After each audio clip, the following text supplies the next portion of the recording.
And you're on in 3, 2, 1. Go.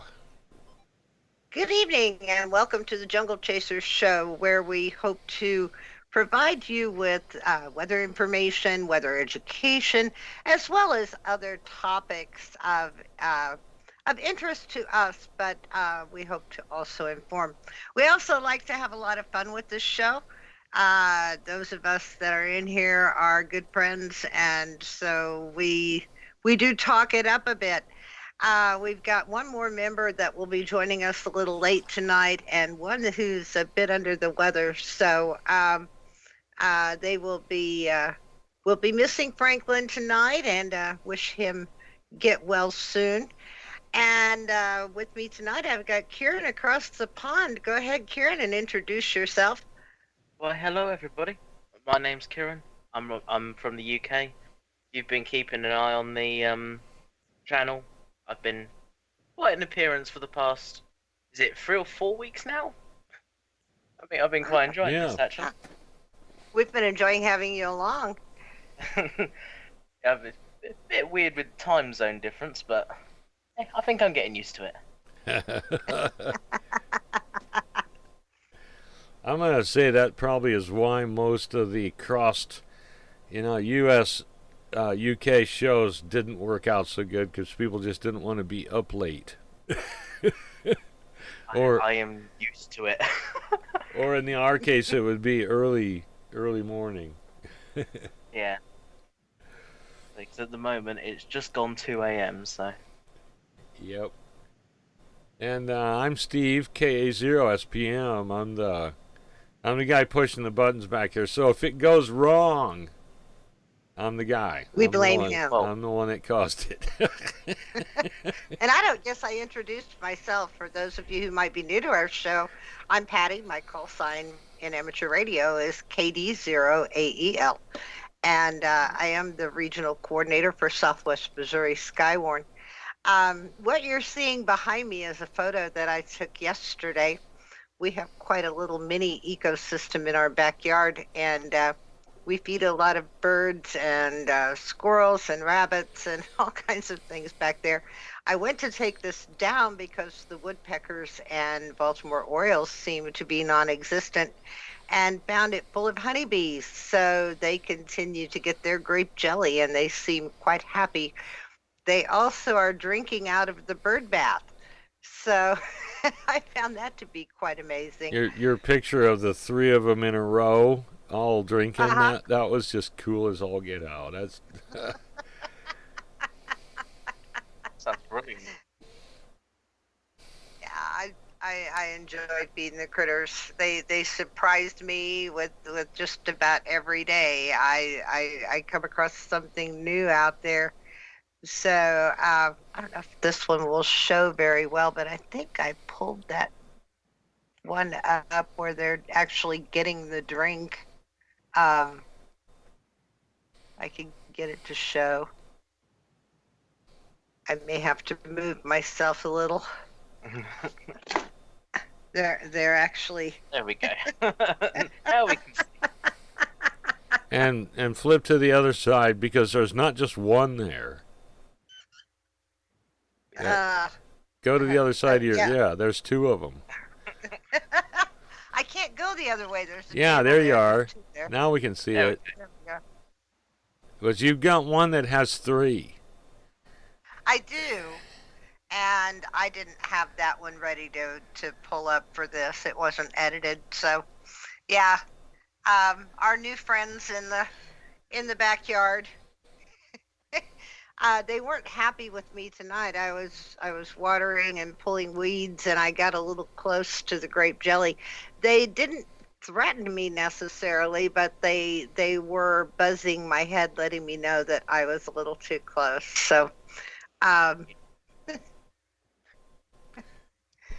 one of them even took a little stance with me when I got over by the bird bath and was watering them. So, but they're not generally aggressive unless you go after their nest, and so I don't think that's anywhere close. or unless you go after a Africanized colony. Now Right. that's We're very fortunate these are not those. if they were, then trust me, you'd know about it. I'd be in the hospital. I am very allergic. Yeah. Believe it or not, that's actually what my channel name was actually named after. Really? Saw a documentary on them, and I kind of got into it a little bit, and that's how my nickname all started up. Wow. Well, I guess we're going to kick off our little agenda here tonight. We do have some rain in our local area in southwest Missouri. I don't think much is affecting Kansas at this time. We've had some little streams of showers kind of moving into the area. Not everyone is seeing this. I want to show, and this is, I guess I'm going to rant just a little. That little yellow dot there is approximately where we are located. And we've had dribbles today, not enough to even register in the bottom of the rain gauge. And we actually had a little shower earlier, but it didn't amount to anything. So we continue to be slaves to our watering. And I have another one to show in that regard. There is an area, and it's actually been expanded as of today, of extreme drought in a portion of southwest Missouri. Let me get this screen brought up here. If you can see this. Yes, I did fix my bandwidth issues. I can actually share. So the bright orange in the middle of this is moderate drought that continues, and they've actually expanded the drought region. As I said, from today, this is brand new. So it's getting kind of scary here, going this late in the season, and just not getting the showers moving in as we've gone into our meteorological fall.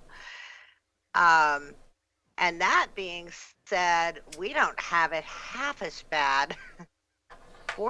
Fortunate for us, but unfortunate for the poor people out in California. I don't know how many fires are going at present, but it looks like a great deal of the state is on fire. It's okay. Load up the screen.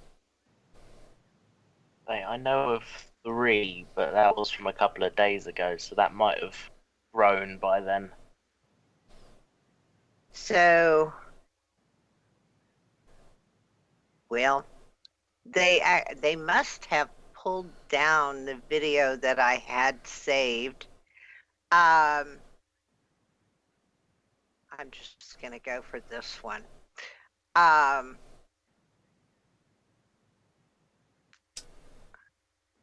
So the fires have been so dramatic out in California that this was actually the skies in the San Francisco Bay Area yesterday. Oh, Oop. Thank you for your ad. Wait a minute. Oh,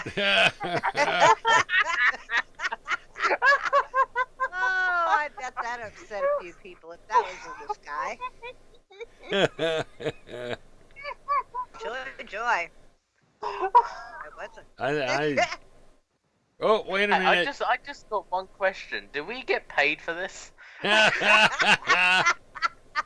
2 for $24. Yeah, your ad here for only $29.95 a month. Right, there you go. So I'm gonna stop the video right there. And the amazing thing here to me, this in itself is very apocalyptic looking, but the air quality there was not affected. And I found that to be absolutely amazing. Oh, so you're not going to let me large screen this? Of course not. Of course not. Why would it do such a thing like that? I do not know. Anyway, and this may not improve for days, just simply because the fires continue. And now you're going away.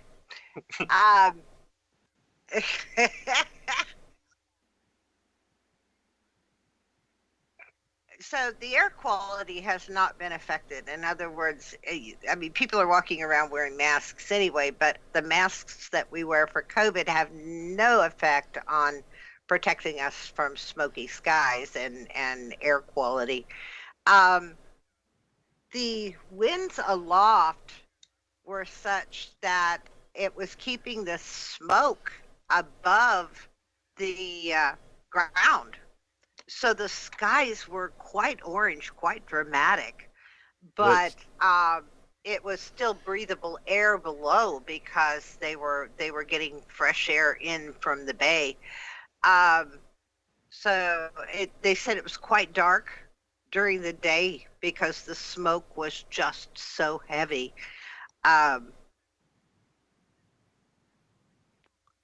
Those are great shots.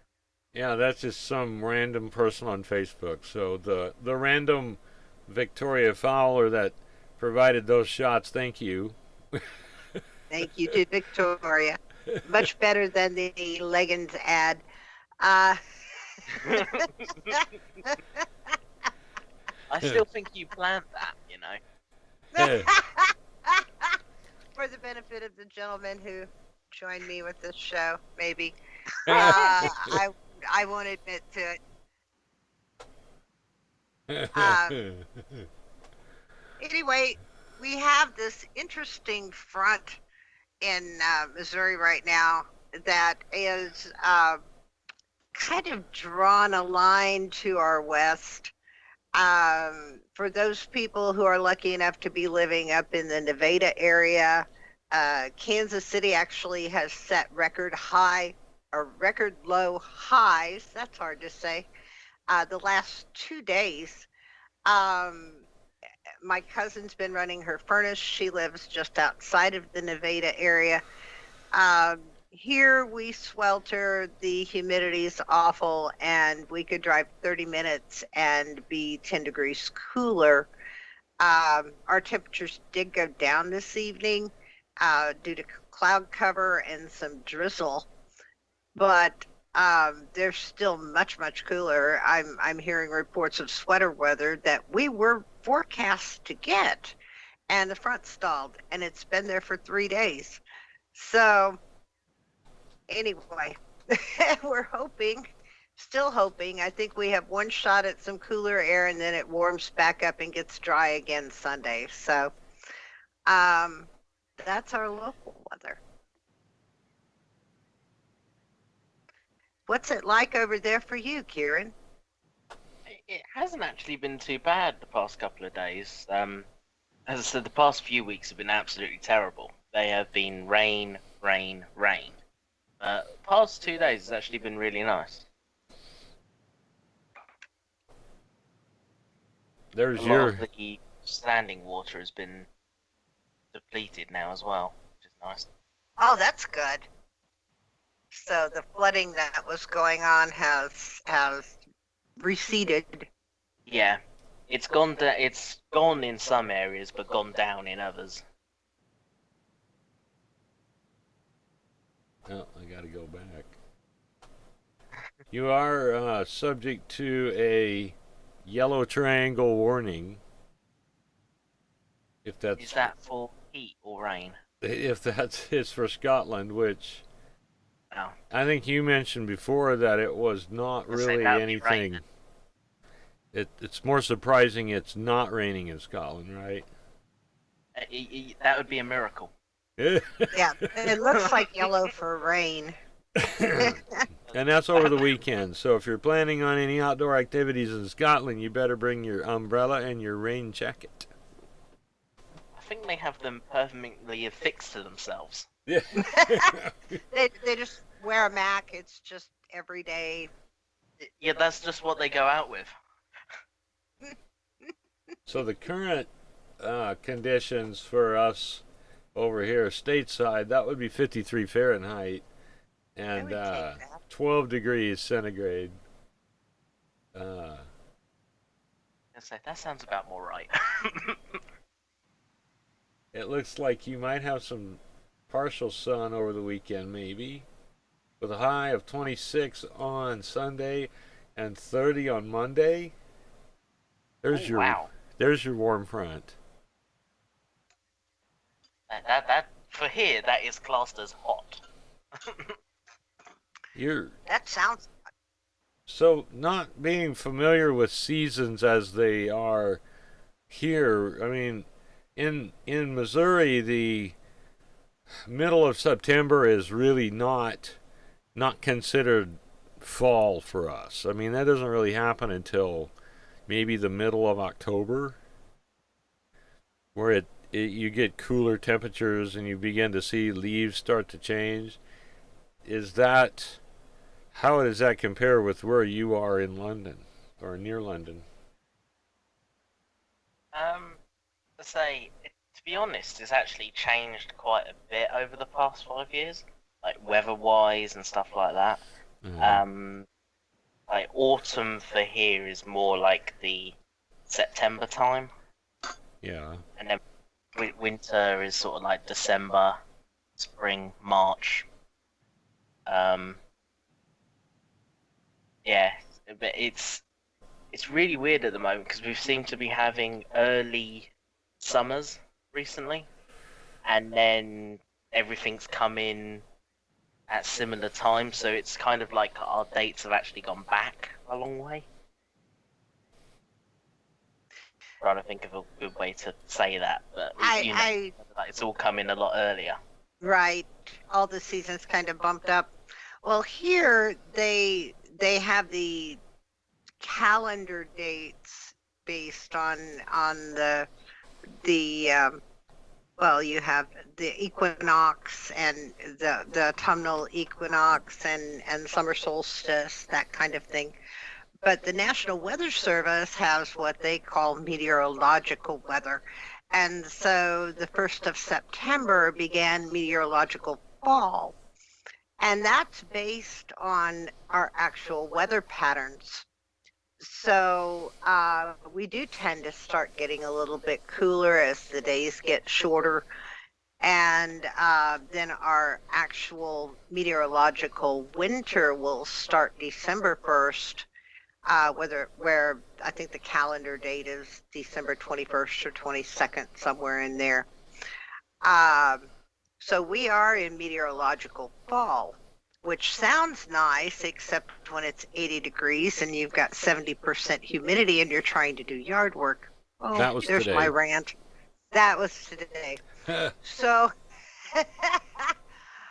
we have also these great meteorologists here in the States, and there's 120 forecast offices across the continental U.S. as well as American Samoa, Guam, Puerto Rico, Alaska, Hawaii, that put out these pages that people can go to get their weather. This happens to be our local. It gives the current conditions at the forecast office, what they're anticipating for tonight and for tomorrow. A high of 77, and then humid. Well, that's Um, 2025 roughly in the rest of the world's measurement. Sorry, it's 22 here. right. I have to look at my Right. clock dial temperature thermometer to convert.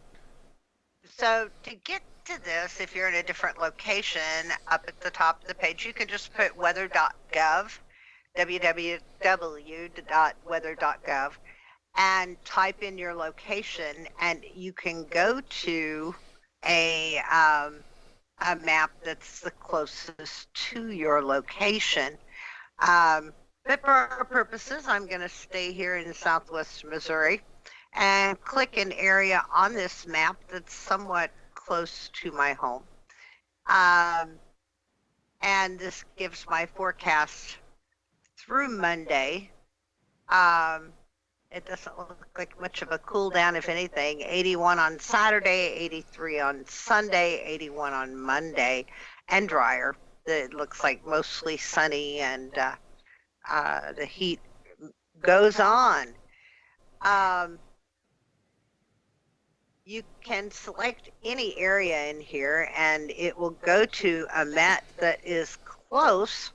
So I've just chosen one to the north. It goes to Kaiser Lake Ozark Leafine Memorial Airport as the reporting station there. And what their conditions are, they have 97% humidity. Ooh. Ouch. Yeah. Ouch. It was absolutely miserable outside today. This and is the they're up in the lakes area. N0NWS repeater. So it's going to be miserable camping if you're up there tonight. I hope you've got a little fan to hang in your tent. Or Especially maybe a with car rain. with AC. Yeah, really. Hey, I've Bail seen into the car. tents. I've seen tents with air conditioners. I really have. So this is the map of the area, and you can see the lakes, Lake of the Ozarks region, and the Osage River arm feeding into it. So yeah, eek. My cousin, on the other hand, let's just pick on her, lives up near Nevada, and right now it's 61 degrees or 16 C. Also 97% humidity and foggy. And they're going to bounce back up. Tomorrow, a high of 68, but Saturday, 80, Sunday, 80, Monday, 80. So she won't run the heat for very long. She'll be back on the AC by the weekend, but just kind of a little fun note. You can also pull up your local radar. They put together what they call weather stories or graphic casts that you can click on and also bring that up. And that's they keep very current. This is brand new, and the photo doesn't want to load because it's brand new. They're seeing a cluster of showers and thunderstorms will continue to impact portions of Stone, Christian Green, Lawrence, Dade, and Polk counties this evening as it moves north. No severe weather is anticipated. So let's show you one that does have a photo with it. This was one they posted earlier today with scattered showers. What our actual predictions are of possible rainfall. We're still going to be slaves to our hose. Out of interest, does this do other countries, or is this just the US? This is just the U.S. Because this is put out by each of the forecast offices themselves. So if I were to go in here and let's say I've got family in Santa Fe. Nope, I'm not going to do that. How about Mom and Dad? 52329 is their zip.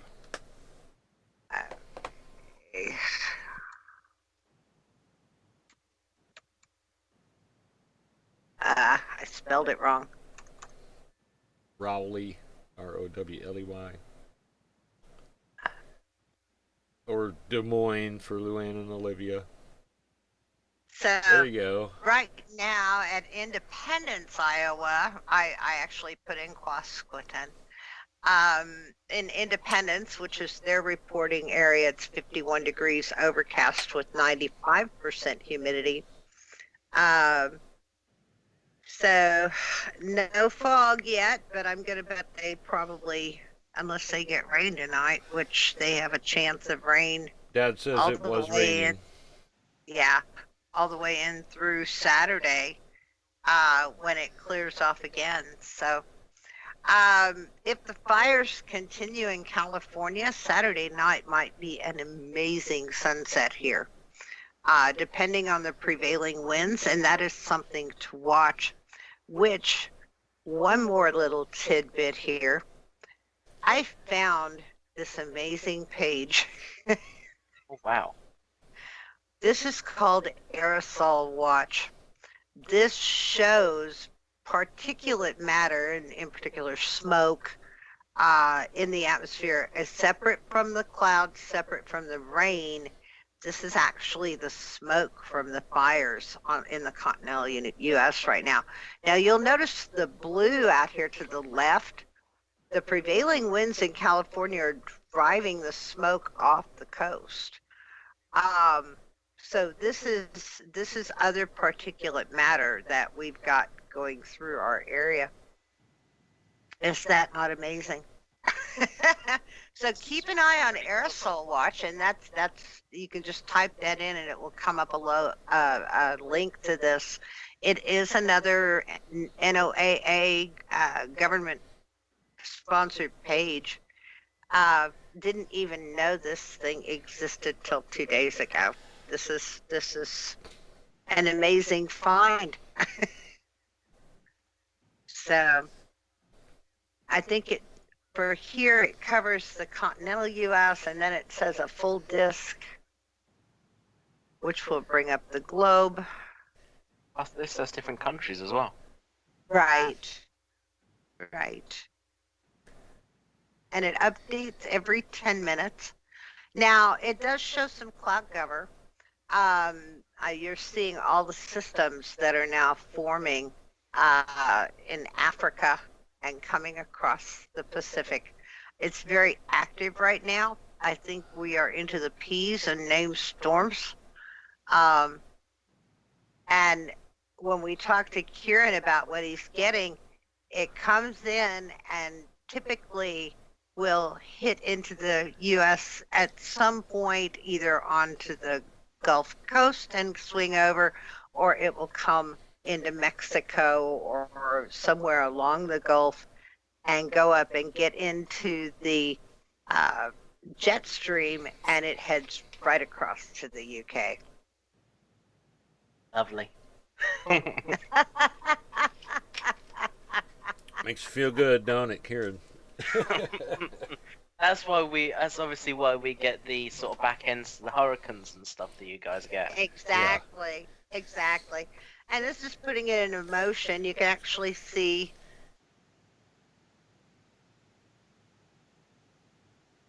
the movement, the general movement of all of that's out there. One more quick thing of note in the weather.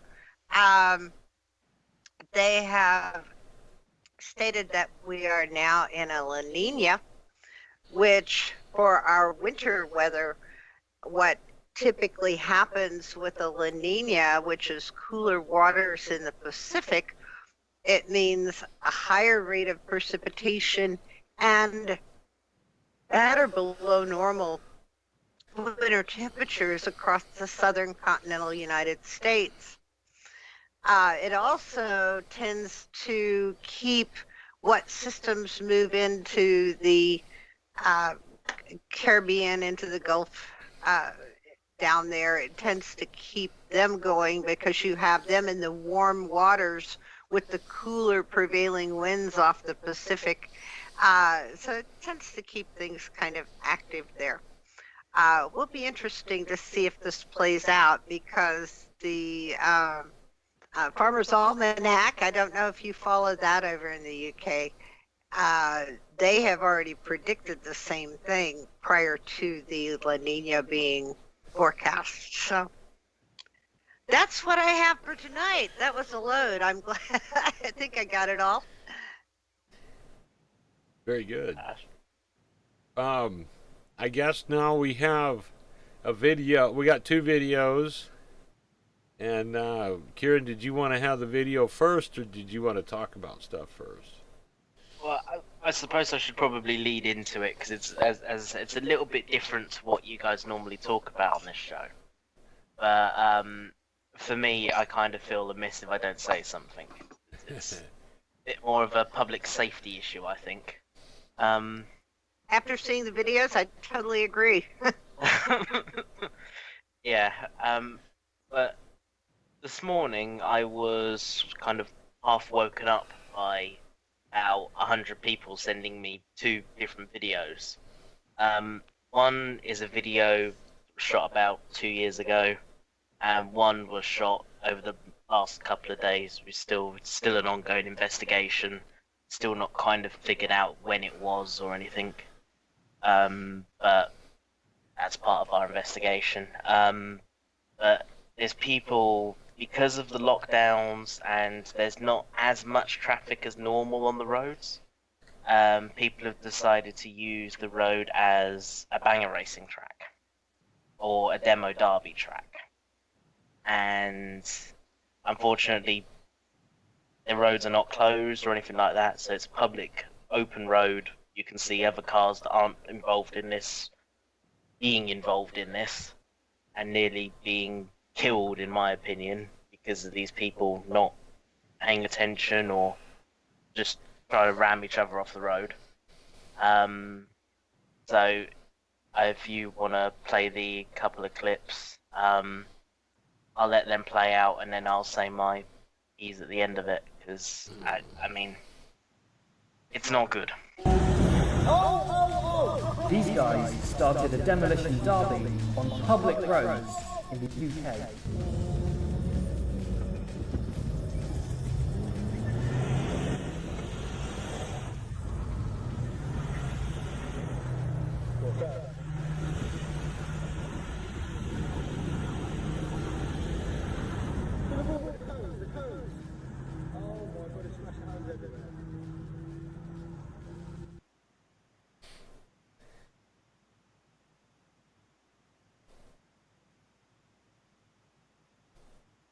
So I'm going to be critical right up front, man. They're driving on the wrong side of the road.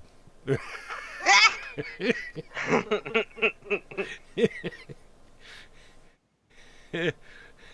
are literally driving on the wrong side of the road, yes. The one was. Yeah. So my understanding from what you have said is that they're purchasing cars that are not fit for travel on the road at very cheap prices. The tags on the cars, if I recall from what you've said before, go with the vehicle. So if the vehicle is there for scrap, the tag goes with it.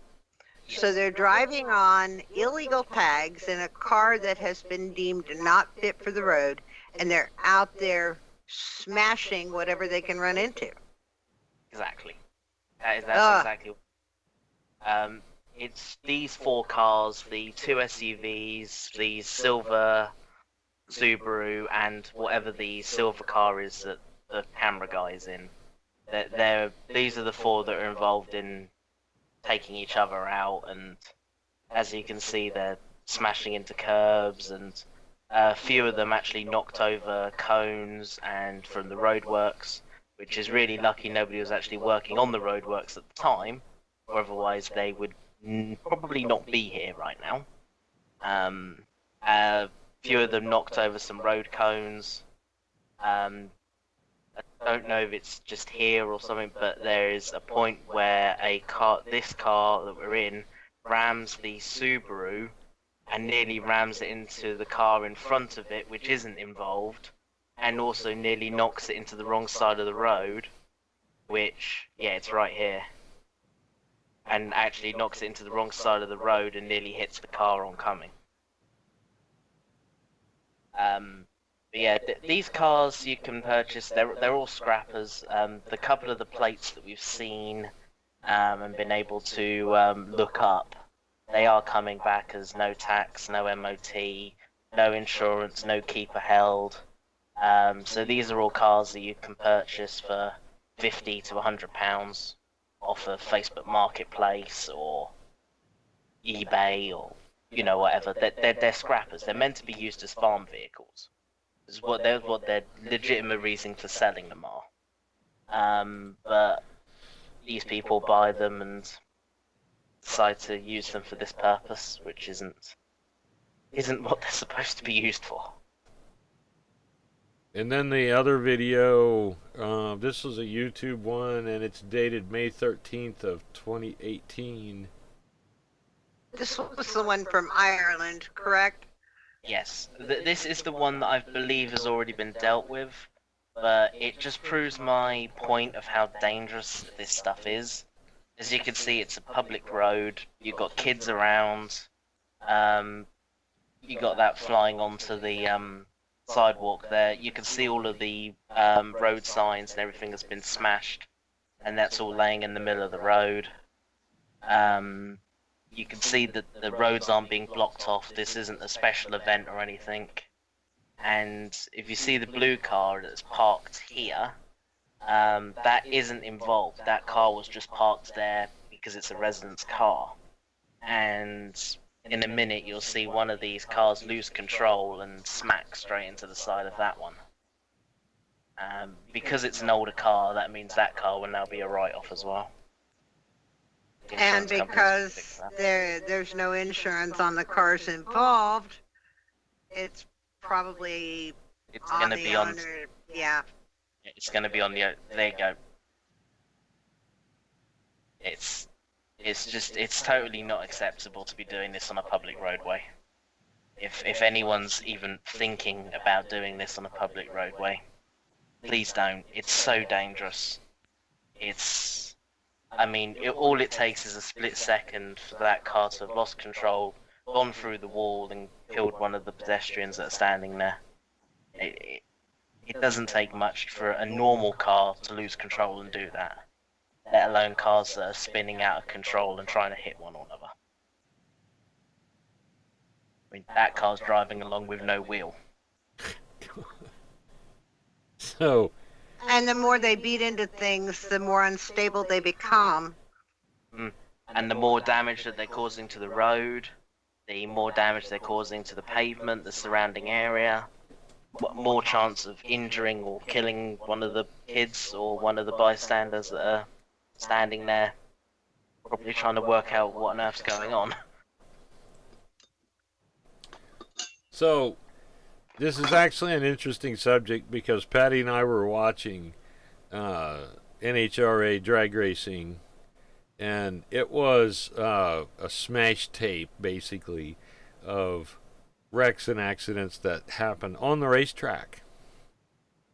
And now the difference is the racetrack, and this is true anywhere, not just the United States or the UK, there are racetracks that have safety people on. There are rules to follow so that you don't get hurt. Not to say that you wouldn't, but I've driven a stock car on a circle track and got to say, if anyone follows NASCAR from the old days, I got to drive on the same track that Jamie McMurray drove on once. That was cool. Before he became a thing. Yeah, before he got signed on his big contract. The car had a cage, so if I rolled it because I was stupid, there was a whole lot less chance I was going to be hurt. I was wearing a suit that was fire resistant, so if the car caught on fire, I'd have a better chance of getting out of it. I had a You were in a 5-point five-point harness. Yeah. And it was made for, you know, there's racing rules, and Kieran, I know you can talk about, there's racetracks where you are that they do demolition derbies. I know we have them here. Oh yeah, there's tons of ones that do banger racing, demolition derbies, figure of eights. We even have ones where caravans and buses, demolition derbies and stuff like that. You know, we have plenty of ways to do this legally. Right. Which is what annoys me even more when they decide to go out and do that on a public road. They could purchase these cars and get involved in an event and go out and smash not just their buddies, but other people. See? And yeah, like that. Yeah, this is a race course. Looks like it is in Britain actually. That It is. looks like a UK track. Yeah, they're going Um, around the wrong way. This is all safe-ish and legal. Right. You know, I don't have any problem with this. In fact, I've taken my kids to these events before. Right. And And you when you take your kids, you're showing them, this is, if you want to do this kind of stuff, you can do it. And you can have fun doing it, and it's safe. ish. I'm There always is going to add helmet. the ish because Safe-ish. Yeah, I think we'll end Yeah. that one. it's not safe because there is, you know, you're deliberately risk. smashing into cars. Anything can go wrong. The car could cave in. You know, anything can go wrong. That's but true. There is a lot more safer things to go in there. There's a roll cage, harnesses, racing seats mostly, fire retardant race suits, you know, all sorts of stuff. Safety marshals, ambulances, rescue crews on scene. So, you know, as soon as something does happen, they're there within seconds, Right. not within 5 or 10 Exactly. minutes. There was Exactly. I did spend 6 months on a stock car pit crew. Not the kind like where they jump over the wall and change the tires, but I was the guy in the pits doing the repair work, and I was at a race, and there was a guy there that had a relatively new Firebird body on a late model stock car. He comes around turn 3 and loses it, and does end over end sideways on the fence. So it's going front to back. You can see the bottom of the car as it goes. And it lands in a heap on turn 1. And they had to kind of help him a little bit to get out. And what's he do? He gets out and he kicks the car. So Yeah. there was an ambulance crew on site. There's people that, tow trucks that do things that can save a driver. It's not going to happen out there on the roads. You're going to die Right. Right. and feel Well, those stupid. Well, and You That- can see in the video that a lot of them aren't even wearing a shirt. You know, they're just wearing normal clothes. Their cars definitely don't have harnesses in. Their cars definitely don't have a roll cage in. they definitely don't have helmets on. No. And because that looks like a rural area, I can't say exactly where it is, but there's quite a few areas like that where the fire departments, police departments, emergency service vehicles are 20 to 30 minutes out. You know, even after we get the call, you know, it takes us time to get there, and unless we have a rig or a car in the area doing patrol, you know, the stations and all that, and the hospitals are a lot further away than you think. Especially when it's a life-threatening injury. I think some of those roads, because I've kind of done the Google camera on roads around your area to see what you're looking at when you do your job. And there's a lot of places that look like where you're at. They don't look that different. Oh yeah. So, but also where you are, you have places where there's really large concentrations of people living too. The Farnborough sort of Hampshire area, it's quite big, town-wise. Mhm. But as soon as you start getting into the Hampshire Hills and the Surrey Hills and stuff like that, it's really open, and you'll just see nothing but fields and places for miles. Actually, really nice to go there, but it's actually the more dangerous areas of my coverage, because that's the area where there's nothing for miles. You know, you've not got a hospital, you've not got a fire station, ambulance station, you know what I mean? All of that stuff is a long way away, so if they do have accidents there, or, you know, hiker falls down or something like that, it's actually normally down to our air rescue service to go out there and help, because that's the one that can get there the quickest. You know, Kieran, I don't want to Yeah, make here- light of what you're saying, but we got some places that are pretty desolate out here in the States. Oh yeah, I know. I've been to a few of them. Amarillo to Tucumcari. Ugh. I was thinking a little outside of Goodland, Kansas on Interstate 70. But you're going into the foothills. No, you're Amarillo to Tucumcari is just mind-numbingly flat. not Colorado.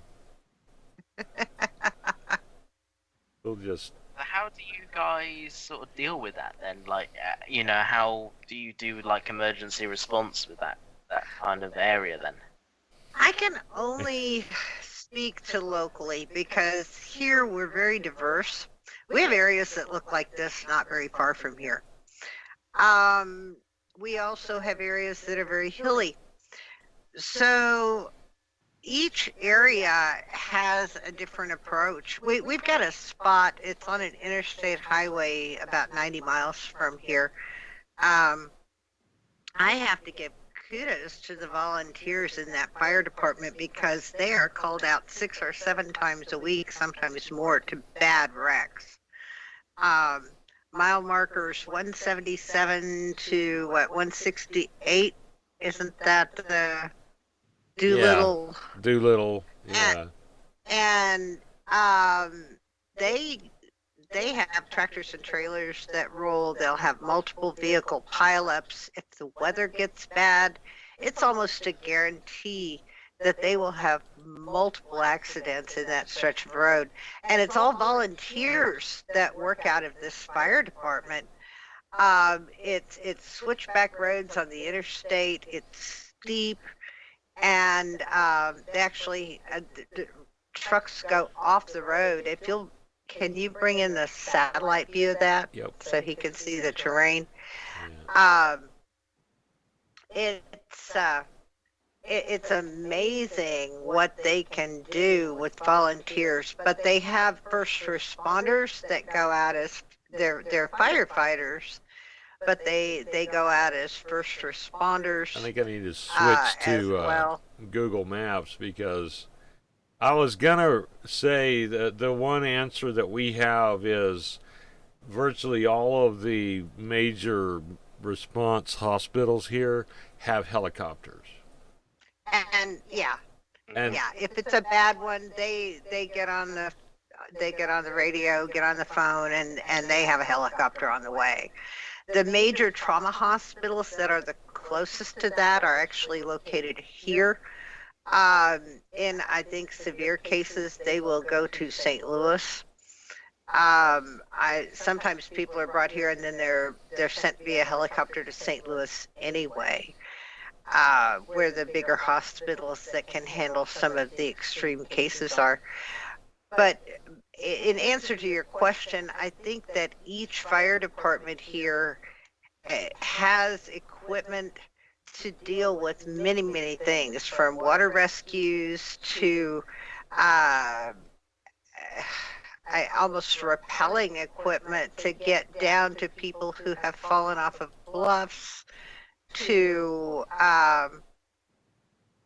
and if you look at the sides of the highway here, that's steep.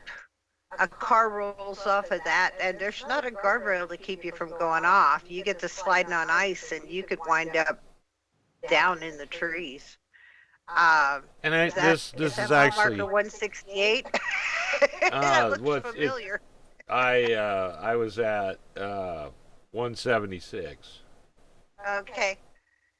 But there's the first map I had was Plane Finder, which that draws in on the local data from aircraft flying over, and almost every single time I open that, there's a helicopter flying somewhere in the broad neighborhood. I'm not going to say it's Heathrow busy, but we have Memphis and we have Louisville, and the planes stack up deep for FedEx and United Parcel Service. That's their hubs. Wow. But so it's handled basically. People call what 911 or 511 if they're out on an interstate, and it gets them through to a dispatcher who will tone out the appropriate response. And be it highway patrol or county sheriff or local police or firefighters or ambulance or all of the above. That's how it's handled. Now, sometimes there's quite a wait. Oh, yeah. That's the area that they removed the interstate and straightened it out. I can see why.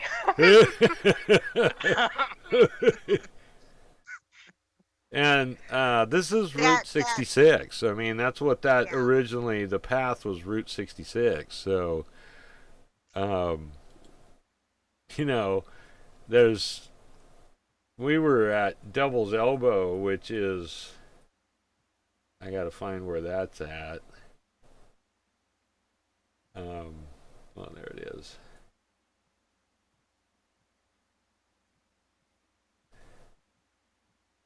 And the reason it's Devil's Elbow is not the road, it's the river. The Big Piney River. And this little stretch here was one of the first divided 4-lane highways in Missouri. And it's known as Hooker's Cut.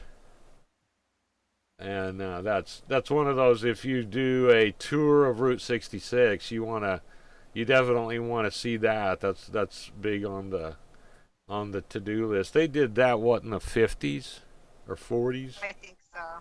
It was before my time. Before the How it Eisenhower goes. system. So you can come over here, Kieran, and rent motorcycles and either take off from California and go to the Chicago area, or you can take off from Chicago and go to, what is it, San Bernardino? The end of it? I don't remember. Yeah, I know. I got my went head away. so busy with the... we're doing a special event for Route 66, and I don't...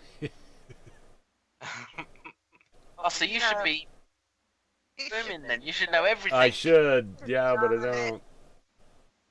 So, a lot of people do. They come over from Germany, Spain, Santa Monica. Santa Monica. I knew it was Santa something. And it actually ends at the Santa Monica Pier. So you get to take off from Lake Michigan basically and go all the way to the Pacific Ocean, which is halfway across the country. Pretty cool. And come through here in the process. So Right. It is. I met people at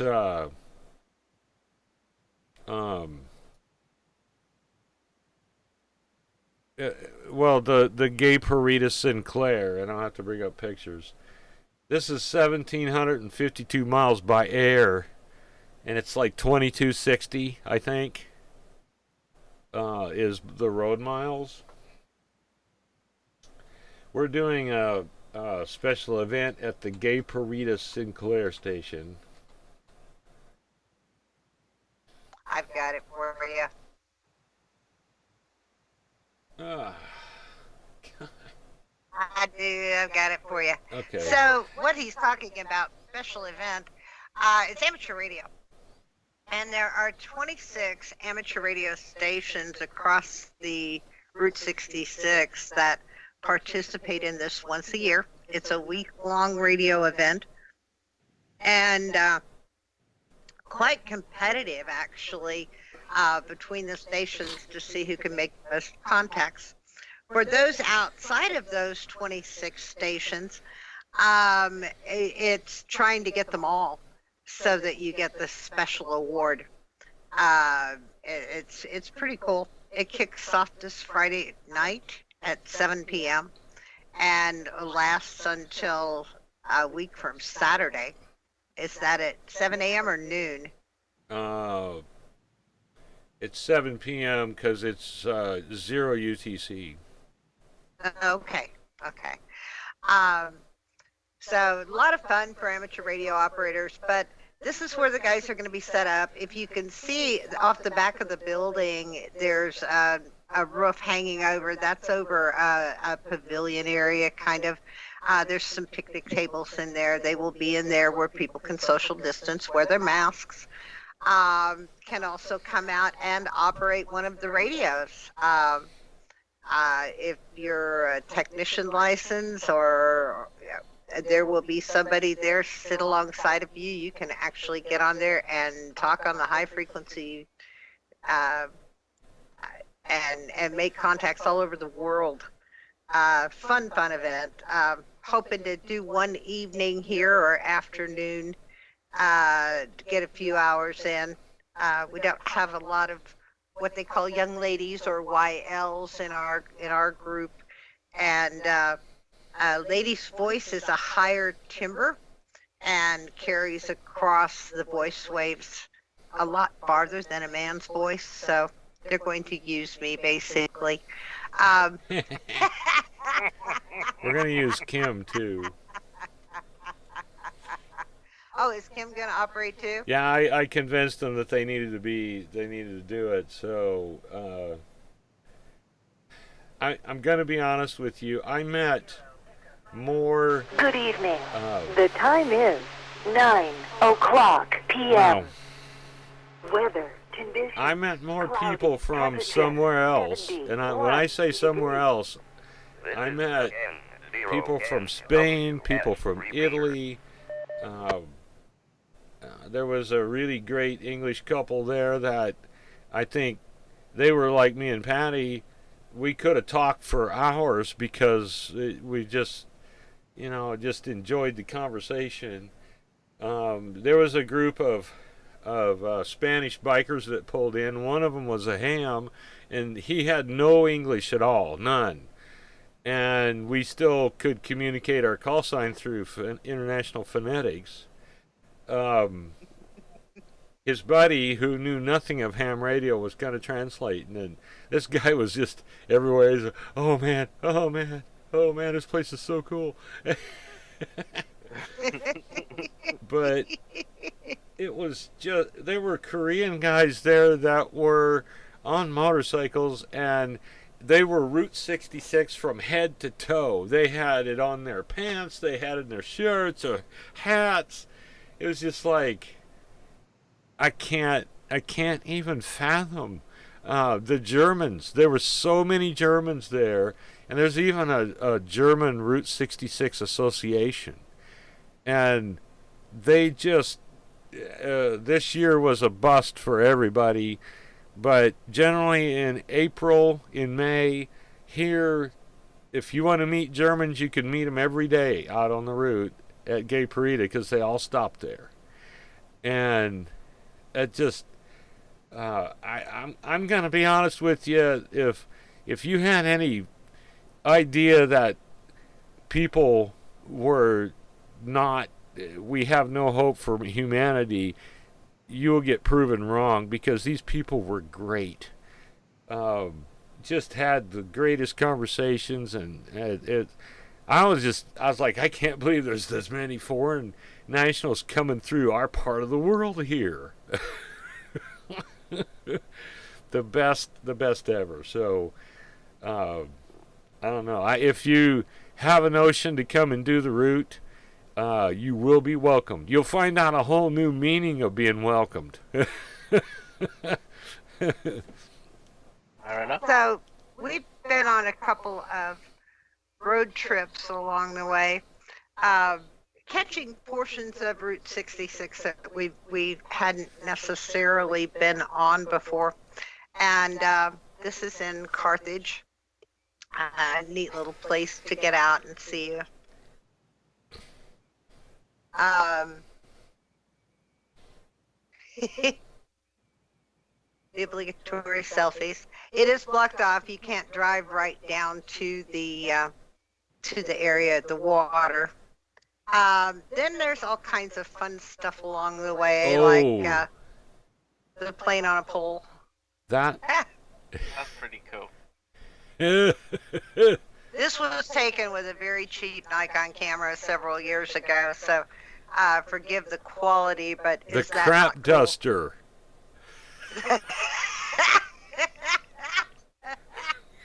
And that looks like a combine head on the back. It's It is. it's a manure spreader.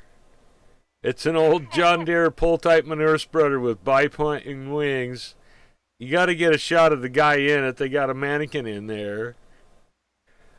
It looks like it would fly. I don't think you can see it on Right that. there.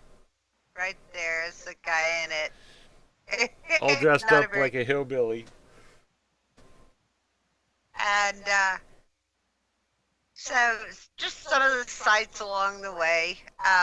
Some of the old signs people have preserved on some of the buildings. This is Iggy's, the diner in Carthage.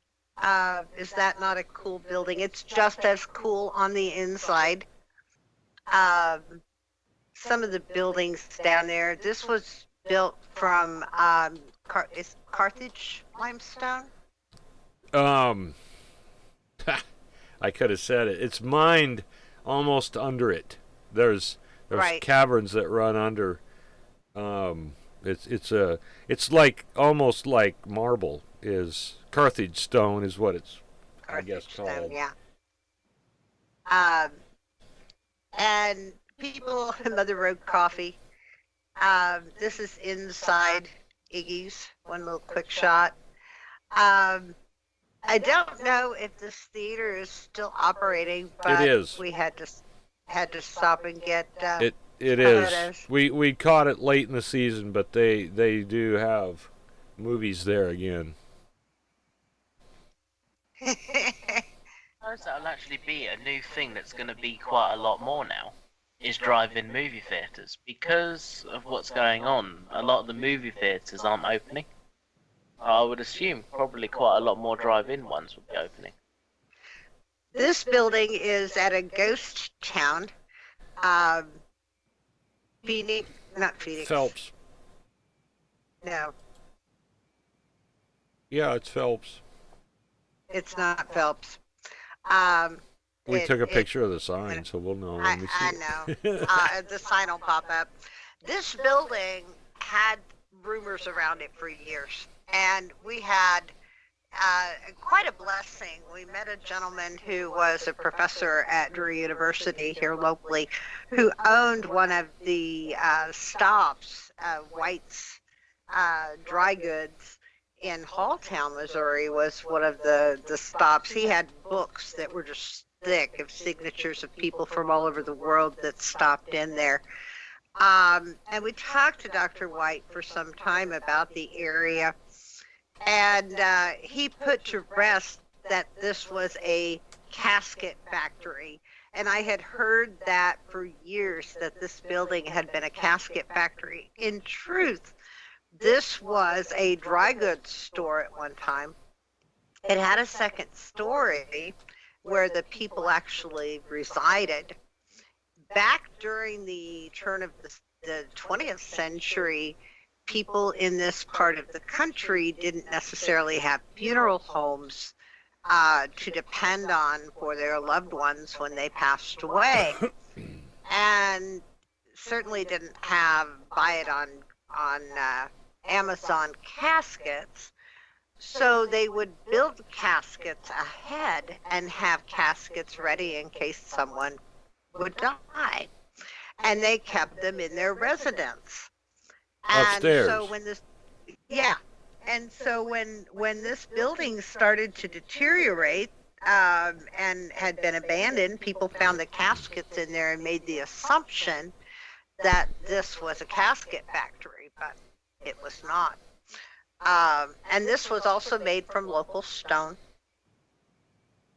You see a lot of native stone in the buildings along the way. People have taken some of the old businesses and they've made residences out of them. Plano. Plano. Yep. I knew there'd be a sign. I knew it. This is the better picture of the entire building. And of course the roof is gone. Second story is not anymore. It's all missing. Not anymore. Yeah, this is. I didn't actually go in, but I was taking this through one of the windows. Again, through the windows, it's all grown up with trees inside. The construction is amazing for just putting it together with native stone.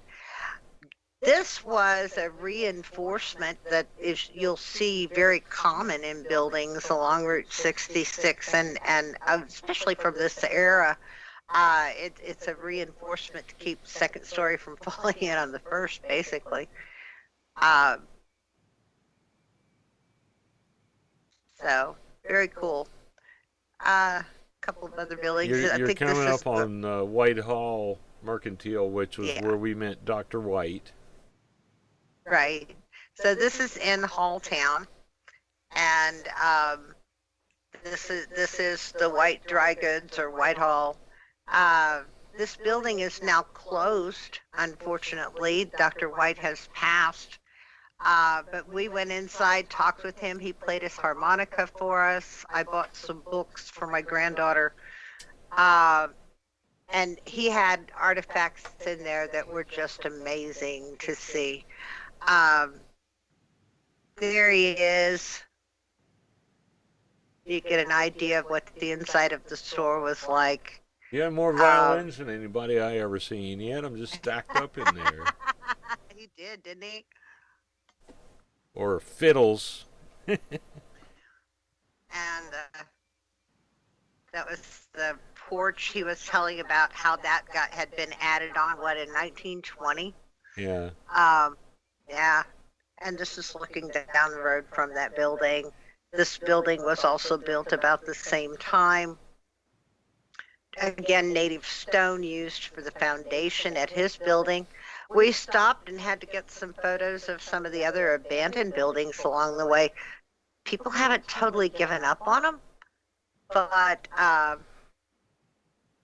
they need some TLC. Now this, I believe, is the Gay Parita. Yep. And it's changed a little bit. They've moved some of the vehicles around. They've the daughter of Gary, who ran this for years and years, has taken it over, and Gary died of a stroke several years ago. This trip was actually, he died within 6 months of us meeting him here. So we had the pleasure of meeting Gary. This is the man himself. I've sat in that bench, and it's like, it's a great place. The actual location is Paris Springs Junction. On a map, that's what you'll see it as. Right. That's a building across the street that, and in this general area, you'll see these things. Barbara has done a great job of cleaning up some of this and moving things around. It looks, as I said, a little different.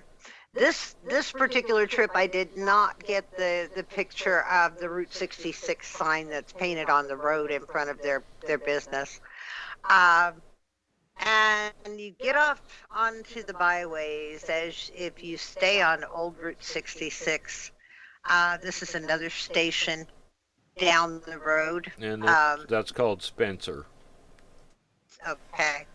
This station was vandalized, and they did a horrible disservice to this, but it has been cleaned back up. And people, look at the gas prices. Is this not amazing? People put their own volunteer effort into keeping these buildings going for history. It's pretty amazing. But, in So- the original line of topic there, most of this is rural fire departments that first respond. You don't really have services like you would in a big city. I mean, that 20-minute lag time that Kieran talked about, that's real out here or more. So I'll tell you a story. My daughter got stung by a wasp some years ago. As we kind of take this little journey, and she was living with her in-laws in an area called Christian Center, which is quite rural from about anything around. Podunk. So it's 12 o'clock on a Sunday, and she calls me and says, "Mama, come get me now." And told me what was going on. I said, "Honey, you need to call 911." And she said, "Mom, it'll take them 45 minutes to get here." She was right. By the time they dispatched an ambulance and got them to her and then got her back to the hospital, it would have been over an hour lag time. So Mama throws clothes on and hits the highway with the flashers on. I will not say how fast I was going. And no coffee, and away I go. And I had her to a walk-in clinic in 30 minutes. How far is it to Roy and Cynthia's? I don't know. It's but 20 miles. Or, we I don't know. we walked in, and of course she, at that point she was labored breathing. I was holding her up to get her in the building, and the little gal across the counter that was doing the check-ins heard her. I didn't even have to say anything, and she hollered, and there were two nurses that got on either side of her, had her in a room, and they were hitting her with Benadryl and cortisone and epi. Just boom, boom, boom, boom, both arms, because she didn't have an EpiPen at the time. So, yeah, had she waited for an ambulance, I don't know that she would have still been alive by the time they got there. About We have a 31 lot of kilometers. those. Yeah, we have a lot of those areas around here. I have taught her to keep a can of chew around. She doesn't smoke anymore, and she doesn't chew. Her husband doesn't. But I've taught them to keep a can of chew in at least the glove box of a vehicle, in case she gets stung and does not have an EpiPen, and so that they can moisten that tobacco and slap it on a sting and start drawing that venom out, because they go places and they live now in Georgia in one of those areas where they would have to dispatch an ambulance from Columbus to them. And they live across Fort Benning from Columbus. Fort Benning is huge. So, And civilian traffic doesn't go through, so they have to go around. right. Well, it does go through, actually. It does go through. So, where is this? I'm not connecting. Huh.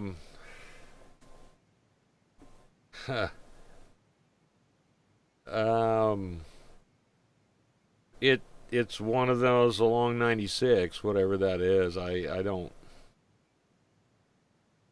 The name evaded me.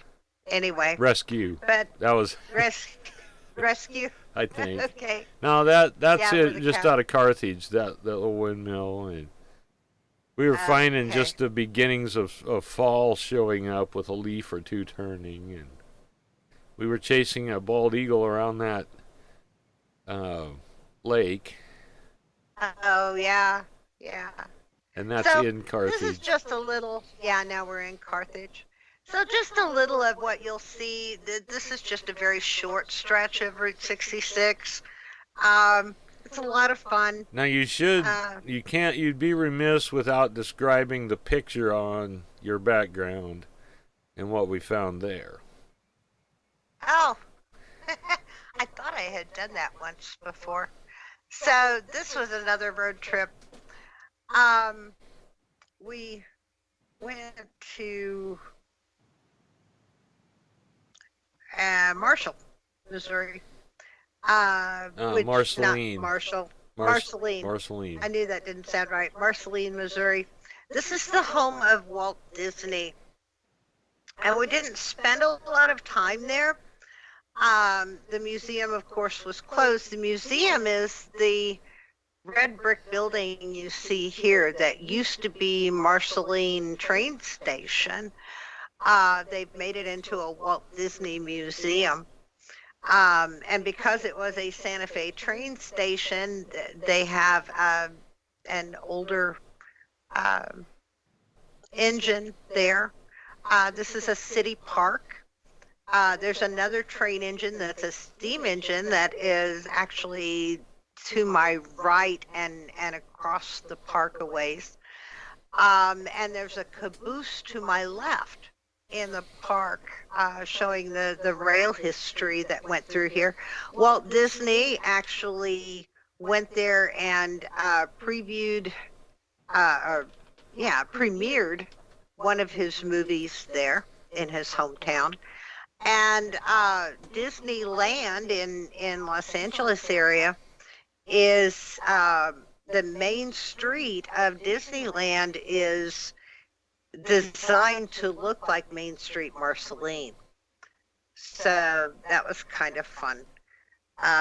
Just a little brief stop. We were trying to outrun the tail end of the dress show that went through Iowa, and so we didn't take a lot of time there, but thought that was pretty cool. I'd like to go back sometime when the museum is actually open again and take a walk through.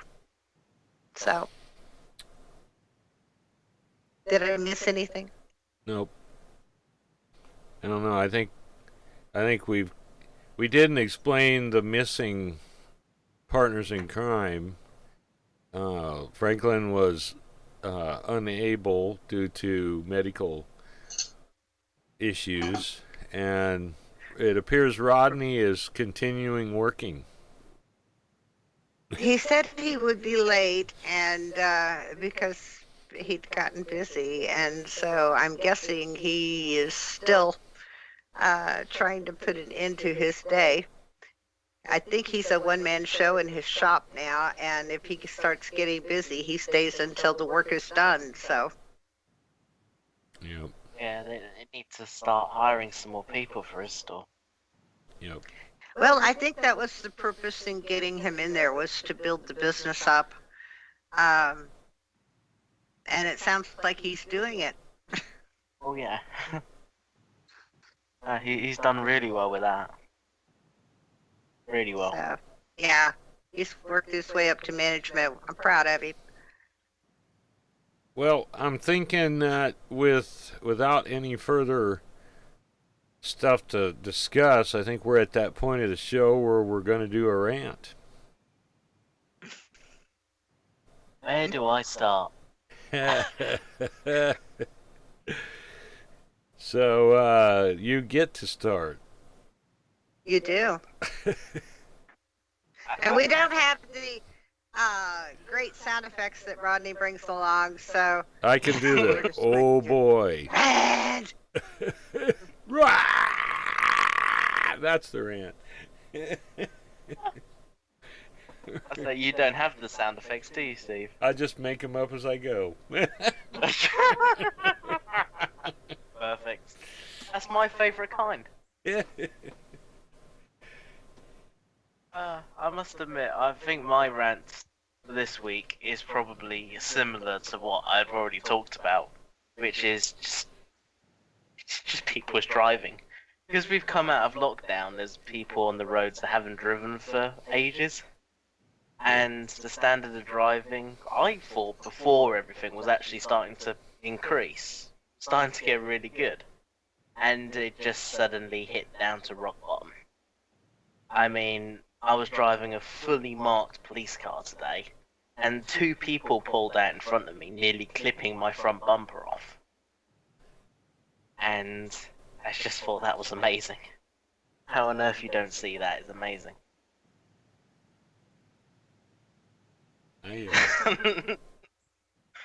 I've driven big vehicle, big, I guess you guys would consider a lorry with a bucket truck, white. It's hard to miss, and they'd pull right out in front of you, man. Those things don't stop on a dime either. Or look right at you and pull out in front of you anyway. That's exactly what they do. They're looking left, right, left. Oh, there is a car there. Oh, I'll go anyway. Yeah. It's just like, what? What are you doing? Did any of them get citations? Both of them. Both of them. I would hope. I'm proud of you. I don't. I'm actually one of the persons who gives the least citations out in my department. But both of them came at me with the attitude of the FU type of people. So they kind of talked themselves into a citation. Because I was actually just I was gonna let one off with a warning because he was borderline. But he came at me like, oh, why are you pulling me over? Go and pull that guy over. He was going way over the speed limit. Well, I didn't clock him. I clocked you. And now you're definitely getting a ticket. I don't understand. If I've pulled people over before, and they've been nice about it, they've admitted their thing, and you know what I mean. They will get let off with a warning, depending on the situation. I mean, some situations I can't let go, no matter how nice they are. But some situations, if it's just kind of borderline situations, I will let go with a warning. But you know, when they want to come at me with attitudes and they're not going to take responsibility for what I know they've done, I don't have time for it. I will write them a ticket. I'll just say, there you go, you can fight that in court with the video evidence. Good luck.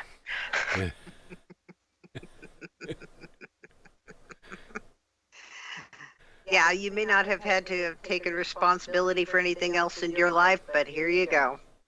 Exactly. And it's just one of those things. I mean, I can only be so nice. And I only have so much patience. Like, everyone has their limit. And unfortunately, when it comes to that, it's like, okay. I could be nice here, but you weren't, so why should I? That's the way I see it. I agree. Well, I hope that the videos that are going viral over there don't spark a huge increase in the dangerous behaviors that you've shared with us. Yeah. Here it seems like with fewer vehicles on the road, people are driving faster. I've heard reports, not recent, but back in March, April, when there was hardly anyone out and we carried papers with us to show that we were essential workers. People were doing 90 and 40 mile an hour zones. I heard reports of cars doing 130 on the interstates up around Kansas City. Virtually no one around to, impede the flow of what they wanted to do, but that's very dangerous. Those speed limits are there to protect people, and you get someone who's on the side of the road and they've just cleared to pull back on, and they don't see you because you were so far back, and suddenly you're there and there's a wreck. And I could just see so many incidents where that could go so badly. Well, just down the road, when we were back in full lockdown, my road is a 30 mile per hour road.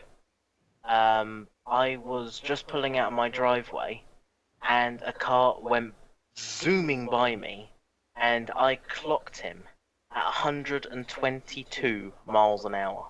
Oh, 30 limit. Right by a kid's play park. I funnily enough, he didn't get a citation. What I Did did not? there, I know, what I did there was I automatically suspended his license on the spot. Whoa. whoa! Into, You have the authority to do that? for certain offences, yes. Because his speeding offence was criminal speeding, and he was driving on a foreign driver's license, I suspended his right to drive in the UK until he was cleared by the court. Wow. So I can't suspend it for a specific amount of time, but I can suspend it until he, is cleared by the court and the court has done their bit. So how many reciprocal driver's licenses are there for the UK? I mean, over here you can drive in the UK for up to 2 years on a foreign driver's license. I.e., if you come over from the US, you can drive on your US license for up to 2 years, and then you would have to take a UK driving test to get a UK license. Or, any country can come over here as long as they have a valid license card. They can drive on that for up to 2 years. Which is, I think, why our standard of driving is pretty bad. It didn't There's used to a be lot- that a way, lot- did it? Not quite, but all of this stuff, from the European Union and now Brexit and all of that, it's a lot of the laws regarding that have become kind of a mess. And they're trying to change different things and half changing things, and it gets a little bit messy sometimes. You had some very strict driving rules, if I recall. People that could only drive in town. It was a special test if you wanted to get out and drive on the highways. Never had that, or No? certainly not in my lifetime. Or On sort my of lifetime knowledge that I of this remember. is quite old. So, But no, we do. What might have got confusing is when you are a learner driver over here, you're not allowed to go on our motorways, which is the highways and stuff like that. You're only allowed to drive in towns and with a qualified driving instructor.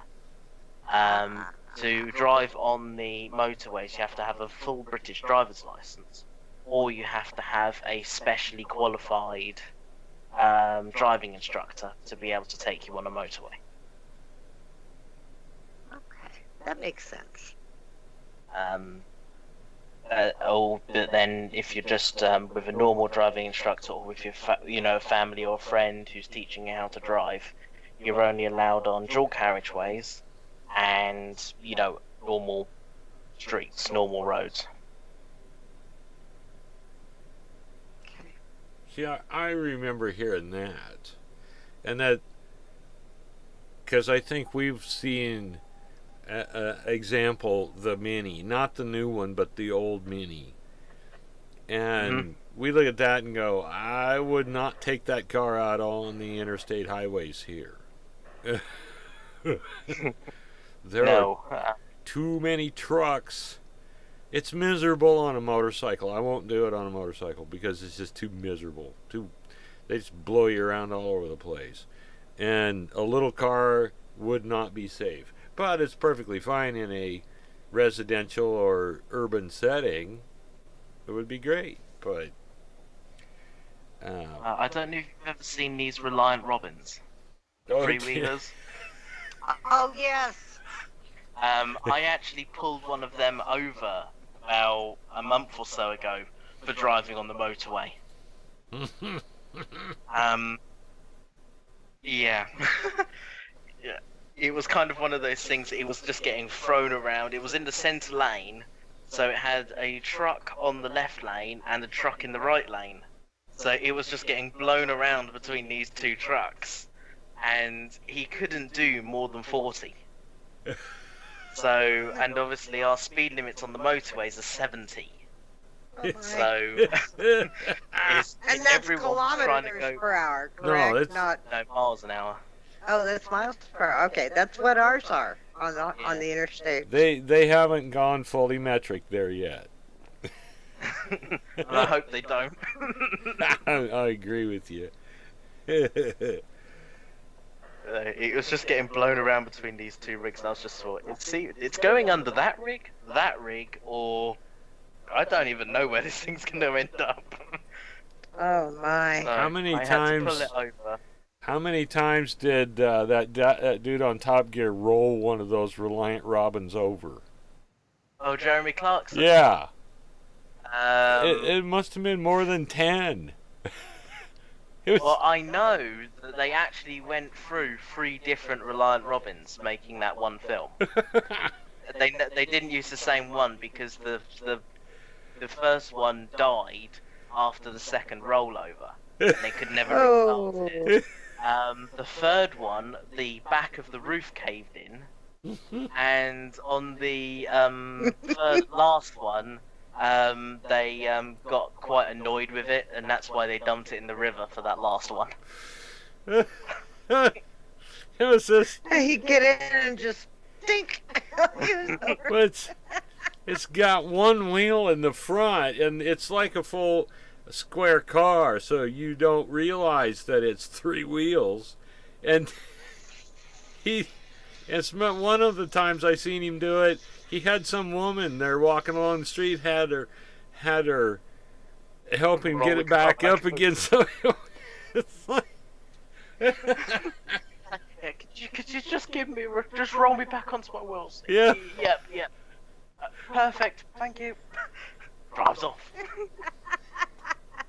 You know, if it had 2 wheels in the front, and we've got some little vehicles here that are that way, 2 in the front, 1 in the back, it kind of makes more sense for balance, except backing up.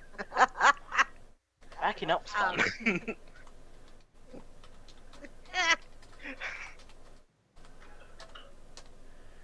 The reason why the Reliant Robins used to be so popular is because they can be driven on a motorbike license. It's the only car that can be driven on a motorbike license. yeah. See, we don't separate them. I mean, if you get a driver's license here, it's for everything. And to be honest with you, I'm not sure that's totally appropriate for all drivers here in the States. Well, you have to get a motorcycle license. Right, but you Separate. have to have a motor vehicle driver's license to get the motorcycle endorsement. Right. But you know, basic driver, and I'm one step above, so I have a license that allows me to drive commercial vehicles up to 26,000 pounds, and which isn't really that helpful, you know, as far as like I'm not a truck driver, but I can drive big commercial vehicles, which I've done, and but honestly, there's all kinds of people here that never leave town ever, and they could get a lesser driver's license because they just. But oh no, you probably experienced it there. You tell somebody, well, you got a driver's license, but it's not a good enough one to go out on the big road. So you imagine how that would come out, right? Over here, our licenses are quite funny because from the age of 15, you can get what's called a CBT test, which allows you to do a basic motorcycle training course, which allows you to ride up to a 50cc moped on UK roads. No pillion passengers or anything like that. And then they can, later on, they can then go and do their full bike test to get a bigger bike or bi-pillion or whatever. From the age of 17, they can then go and get their learner's license to go and get their full driver's license. And then you can then go and get a lorry license, trailer license. To actually tow a trailer in the UK with a car, you have to take a separate test for that. You can't just tow a trailer on a normal car license, you have to get a trailer test. Same with tow trucks, because they can tow cars behind them, they have to have a trailer test as it's classed as the car on the tow is classed as a trailer. And obviously that car then can't be towing another trailer, which I've seen a couple of times. Because the car's classed as a trailer, they can't then tow a trailer with a trailer. So I've seen that a few times when they do recoveries. Yeah, there's lots of different licenses.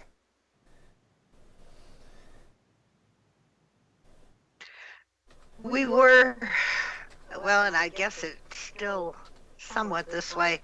I used to have a Class B, which allowed me to drive big buses for one of the jobs that I had with the state of Texas. Class A was a big truck. I never cared to go that far. But it was considered a commercial Class B license. And I no longer have that. I let that go some time ago. I decided I don't need to do that for my jobs anymore, and I really don't want to drive buses anymore. I I don't want a Class A at all. They have license. Well, you have to have special permits and at least a Class E with a passenger endorsement to be a taxi driver. As far as pulling something, towing something, there's no special license there, although I think that there should be some mandatory training for some of these people. We have areas where there's crosswinds on the way to some of our local lakes, and every now and then you'll see on the news where there's a boat that has been picked up by these crosswinds and smashed up against a rock wall alongside the highway because the driver towing it lost control of it. I have myself driven a 24-foot U-Haul with a car dolly on it. That was quite an experience, but because I'd driven the big buses, I wasn't too far out of my element. It was just getting the mirrors set so that I could keep an eye on the dolly. And a heavy enough car that it wasn't going to be swinging around on me too much. So, which always helps. Yes. Oh, and by the way, you can rent a U-Haul with a regular driver's license. You don't have to have a special license for that. Right. If you're doing it, yeah, those are big trucks. if you're doing it for personal reasons, such as you're moving.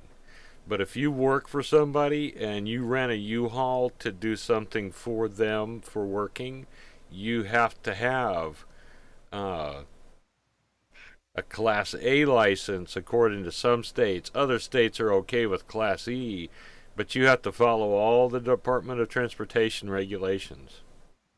Right.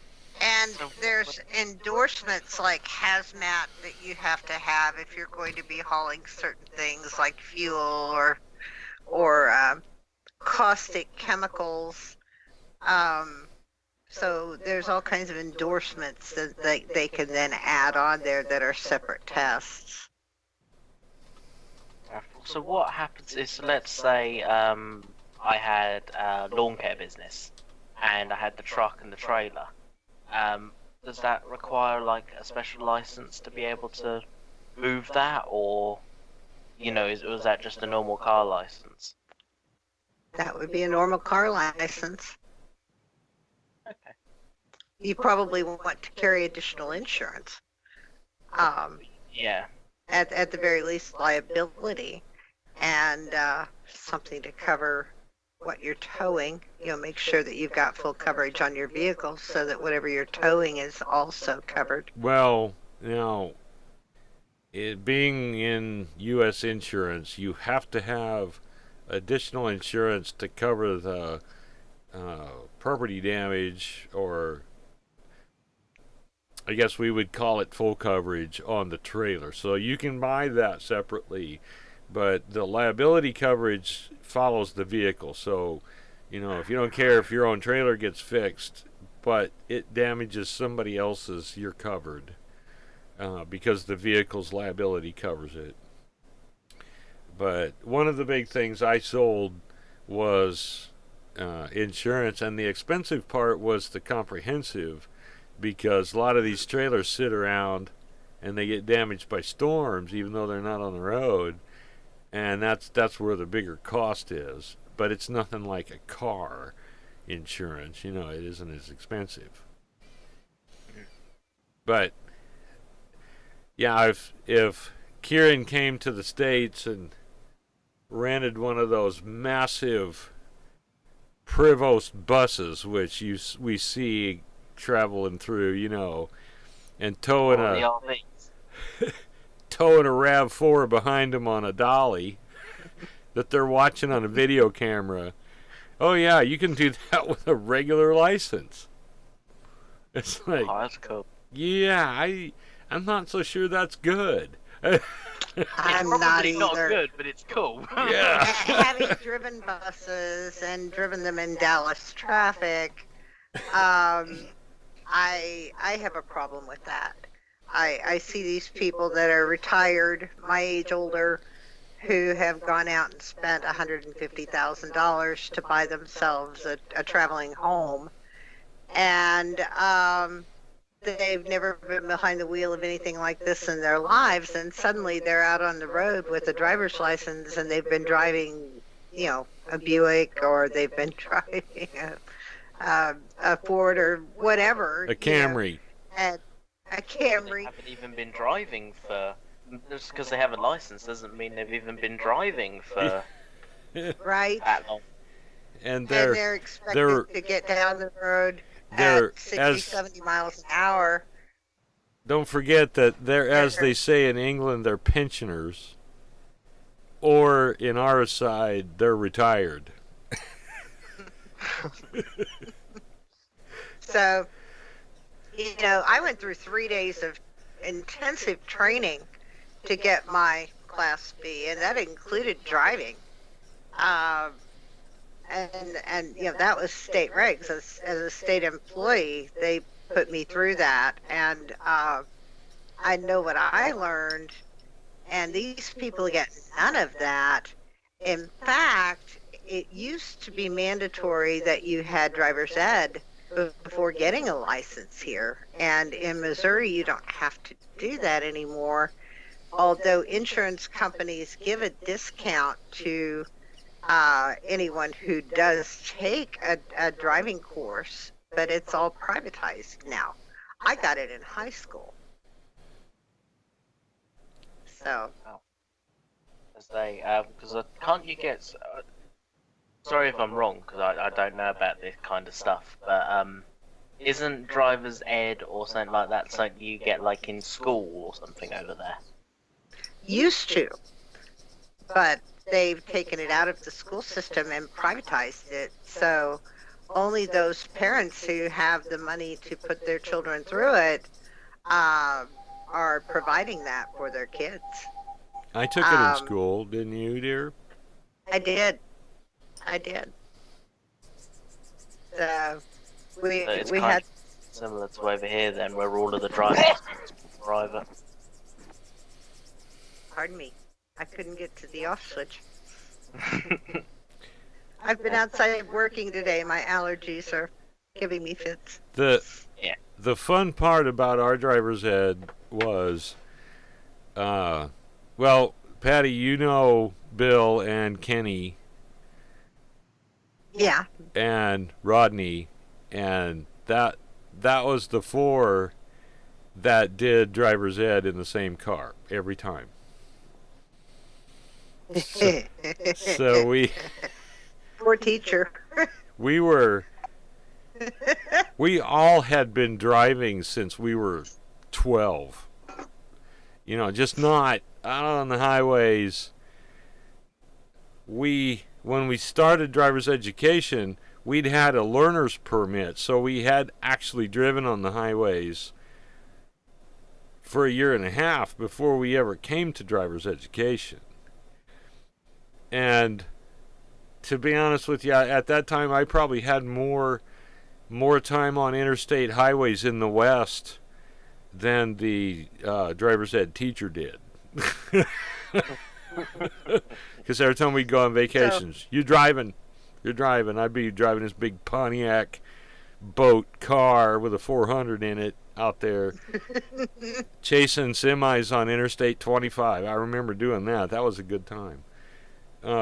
But the one part of driver's ed was kind of cool because he said, you know what, you guys need to know how to drive a manual transmission. So guess what vehicle we had? 1969 Chevy pickup with a 3 on the tree. Kieran, you probably have never heard of this. It looks like an automatic, but you pull up and down for first. Yep. 3 on the tree. Mhm. We call it I've got so many old American classic cars. I've got 2 that are like that. That's an millennial anti-theft device right there. Yep. I think the last vehicle I drove that had one of those was 72 Chevy Nova. Yeah. I was actually too young to get a permit when I took driver's education. They offered it to us on our sophomore year. And I was a year younger than most of my classmates. And they let you drive the cars in order of your birth date. And I was like the 6th to the last. So I wasn't the absolute youngest in my class, but I could not get my permit when I finished. However, my parents were letting me drive down to my grandparents', they very rural Lawrence County. And so I got some experience there. I did put the car in the ditch once, and no damage to the car, no damage to us. It just kind of slid off into the ditch along the W and 2010, I think it was. But there was a car that stopped almost immediately, and it had 4 Monette football players in it, and they got out, got down in the ditch, pushed on the side of the car, and got the wheels to grab on the road, and I drove it out. Okay.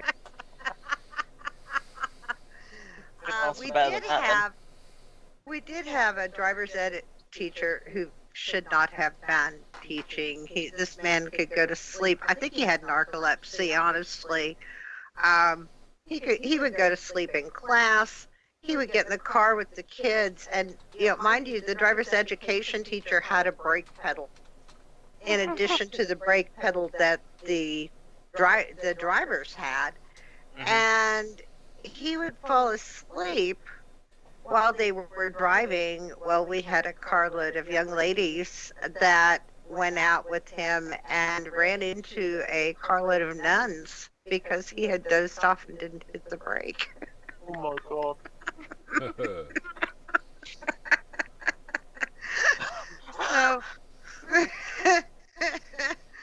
That's probably the best memory from driver's ed that I have. But I think a lot of kids around here at that time, their parents would take them out driving, and they're not getting that now. They study the book, they get behind the wheel, hopefully with someone having taken them somewhere to get a little experience.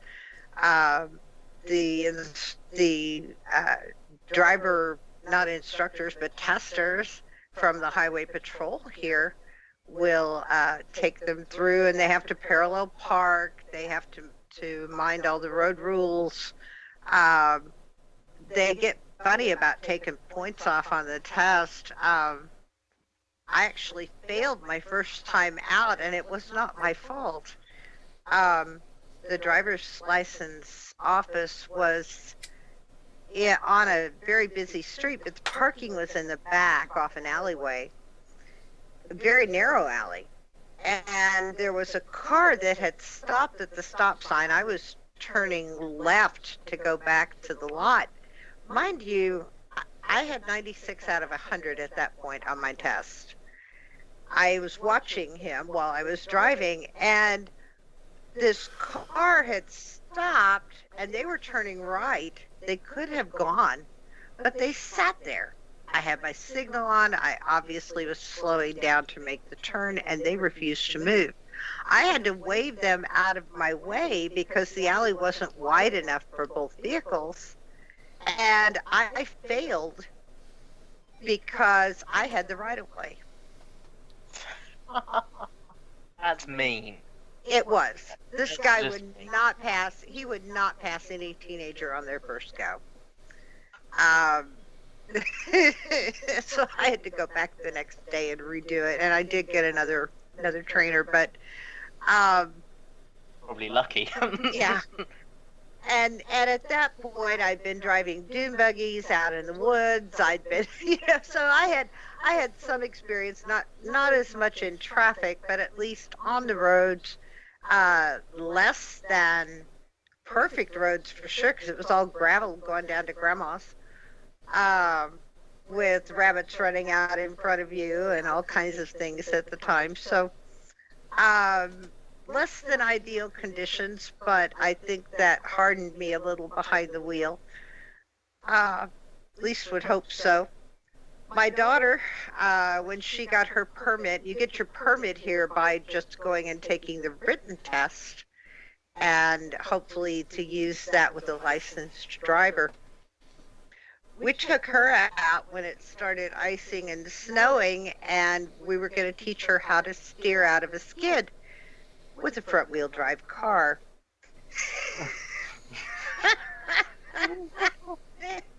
So we made her back it up at high speed and slam on the brakes. And it left a huge impression on that girl. My dad's way of dealing with that situation, I already had my license. We had this huge ice storm roll in, and he throws me the car keys and says, and pardon my language here, get the hell out of here and go drive on this. I've driven your mother and your sister to work, to school for 20 years. I'm not doing it with you. Get out of here. And sent me out to drive in the ice. So I pick up my best friend Lorraine, and we go cruising. And we had a shopper's spare here that was kind of like a Walmart at the time. But they had very few obstacles in the parking lot. And I wound up there playing chicken on the ice with a couple of other vehicles. It was too slick to get out and even talk to these people.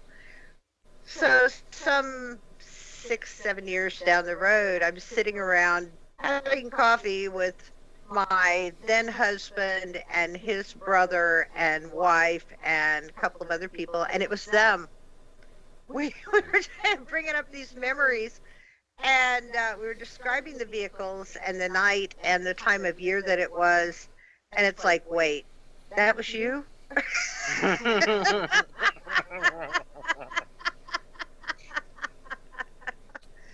Well, so what are the odds, Rob? So I've got a picture of the first vehicle I ever drove.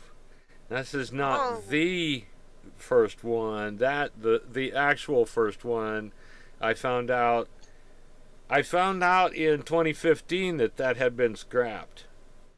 And I knew where it was. It was even visible on Google Earth that it was still sitting at Glenn Nickerson's father-in-law's house, but it's now gone. But that's a 1956 cab over engine, and that was the grain truck that my dad had. He even had a red box on it like that. And so I was about 9 when I did that. I had no idea how to shift it.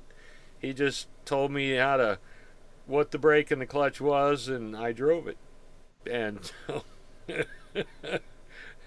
it worked. But yeah, that was a long time ago. I've got a rant. I was gonna say we got off the rants. We're not even going to get into when I started to drive. Let's just say I was about nearly 5 years to where I was supposed to be getting my license. And that was actually on the road. Ooh.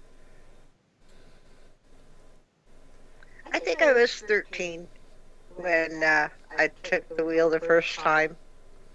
I had a friend that had a dune buggy, and we would go out some. He also had a John Deere tractor, and I drove that on the road a couple of times. And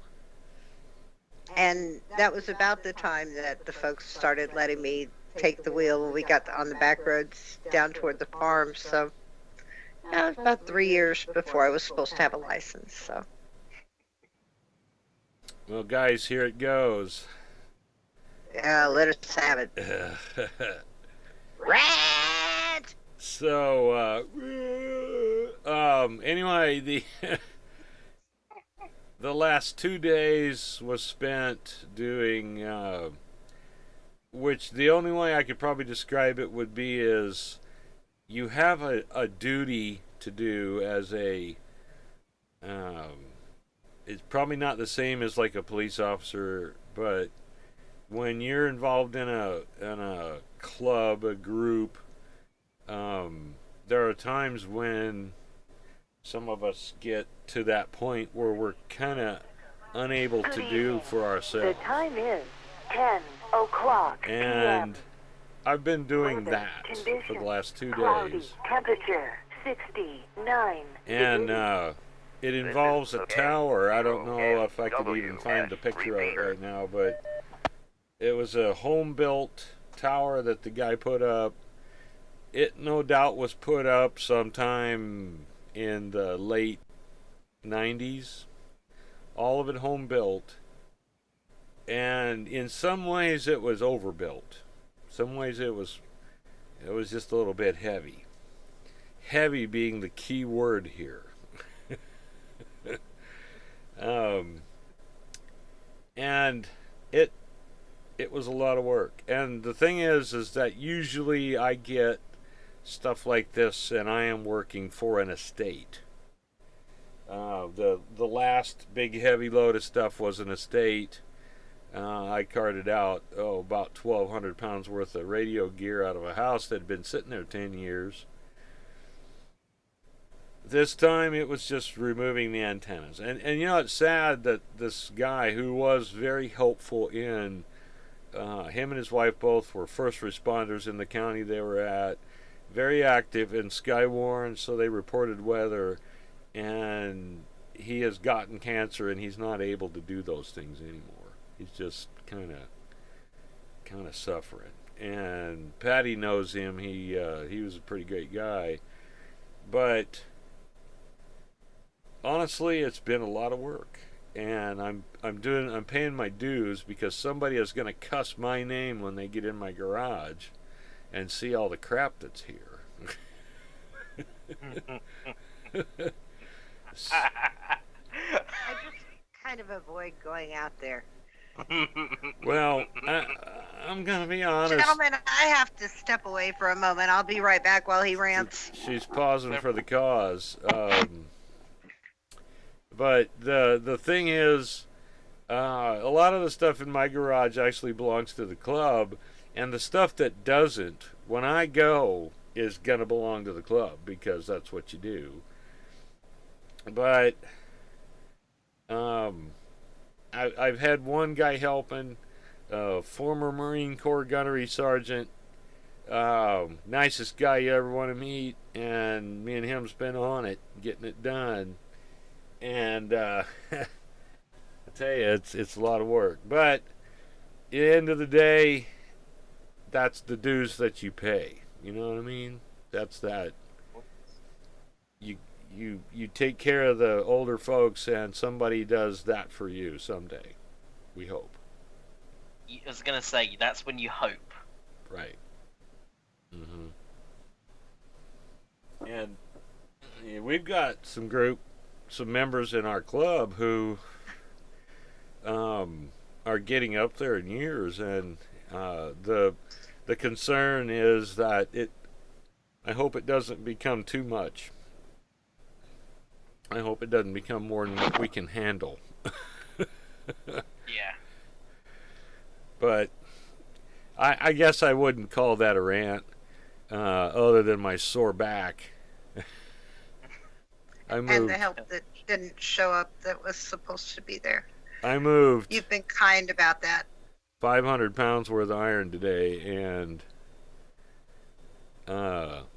for those, And it's his birthday, by the way. it is my birthday. For those who think otherwise, it's about 250 kilograms.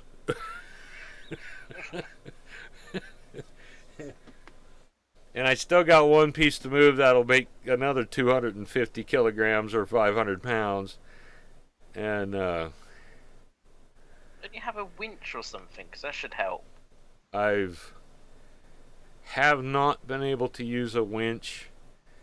I did have a game plan to tow it out with a rope, because some of it's in a deep backyard, but they've convinced me that it can be done with a four-wheel drive Chevy pickup. We will see. Have they a four-wheel drive Chevy pickup to do that with? They do. Oh, Ah. the funny thing is when I pull Just in, make sure it has proper. they've got a 90. I'm not sure. 98, 99 Chevy Suburban in white. They've got a 2005 Chevy four-wheel drive in white, and they drive about a 2010 like mine in white. So there's 3 white Chevy vehicles sitting in their driveway when I get there, and I'm the lone Chevy. Sounds like a fleet farm. Yeah, I'm the lone Chevy in red. Oh. You just need to respray your truck. It'll be fine. Yeah. We'll get there. Yeah, I don't think so. It's I a like red red. truck that identifies as white, right? Well, Yeah. no, it's Victory Red all the way. That's the fourth red truck I've had. My first was a 66 Chevy in red. It was a hot rod, but it was not a Chevy red. It was a candy apple Ford 1974 Ford pickup red. But yeah. So yeah, I don't think it's so much a rant, but it's just like, this is a project, and someday I will earn the right for them to cuss my name when they're taking my antennas down and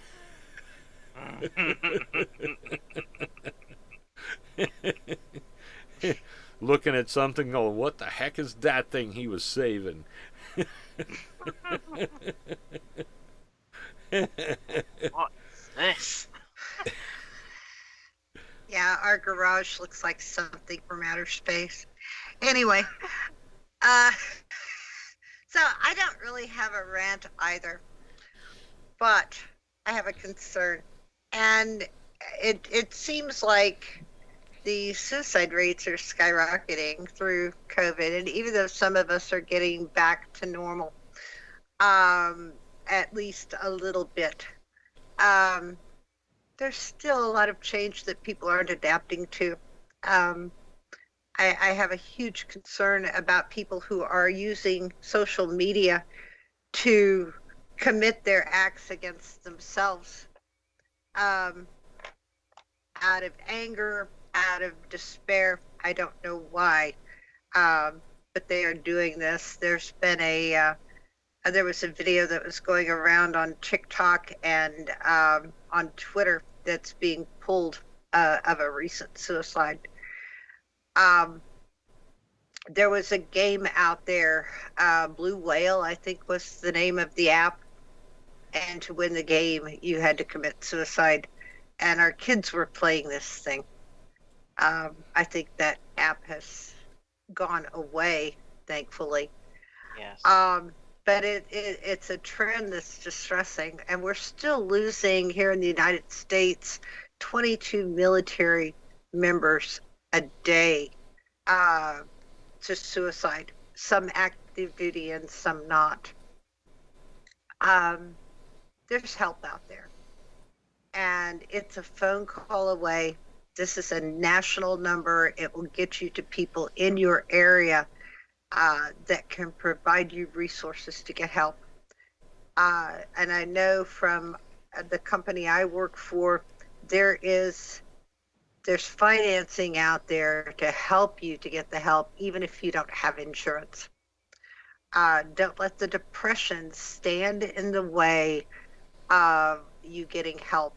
Don't let the depression tell you that it's not worth it, nothing will help. That's the depression talking. If you're still living, you're worth it. You have a purpose here. You may not know what it is, and you may not know that people care, but they do. If you're under the influence, don't make any rash decisions while you're under the influence.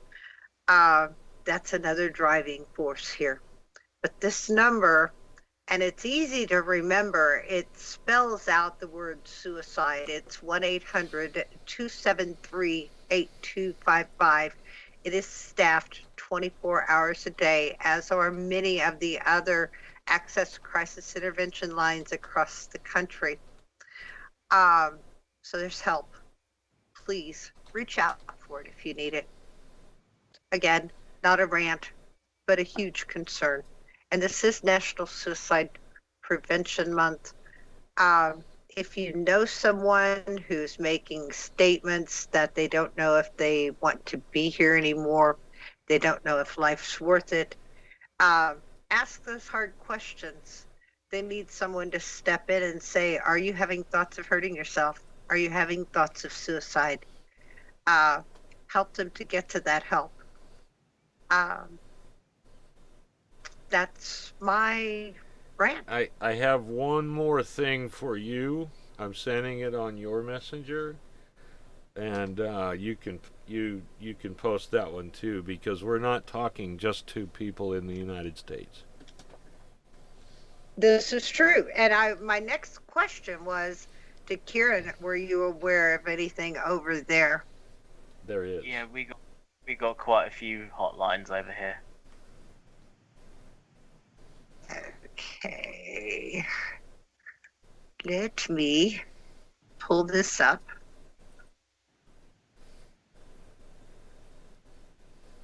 Yes, you do. To be contacted face-to-face, by phone, by letter, by email. Oh, also, we have a text line here. It's 741-741. And I can't remember the key word there. But that you can also text to get help. You can, if you click the link Samaritans.org, it'll take you to the page for over in the UK. Actually, that's an email address. No, the one above it is. The one above it. There you go. If it'll load. There you go.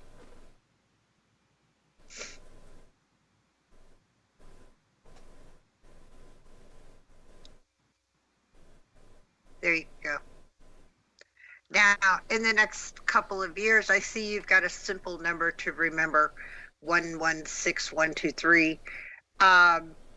The president signed into action a bill that will take place within the next couple of years here, where a person can dial 988, but that is not active here yet. What a lot of people are told to do over here is either 999 or 101, because they will, the dispatch center will then put them in straight contact with the correct people. Our emergency dispatchers are trained to deal with that kind of situation. Our first responders are too. Well, to an extent, law enforcement here actually is taking what they call CIT training, or critical intervention training, where they are trained to deal with people out on the street. They also have tablets if they need us to assist, where they can call in and connect with us on Zoom to help them out in the field. So, You know, we talked about when we started the weekly or the daily nets that we were doing, that there's just no shame in asking for help. I mean, even if you're just... Go ahead. It often takes much more strength to reach out for help than it does to pull the trigger. And if you have that strength in you to just pick up the phone, even calling 911 and tell them I'm in distress, they can help you. They can get the help to you. And, you know, there's no shame in going to the hospital either if that's where the help is best for you. If you're having a heart attack, or you are going into a diabetic coma, or you're having a stroke, you go to the hospital. Suicidal ideations are just as deadly, and they are a medical condition that can be treated.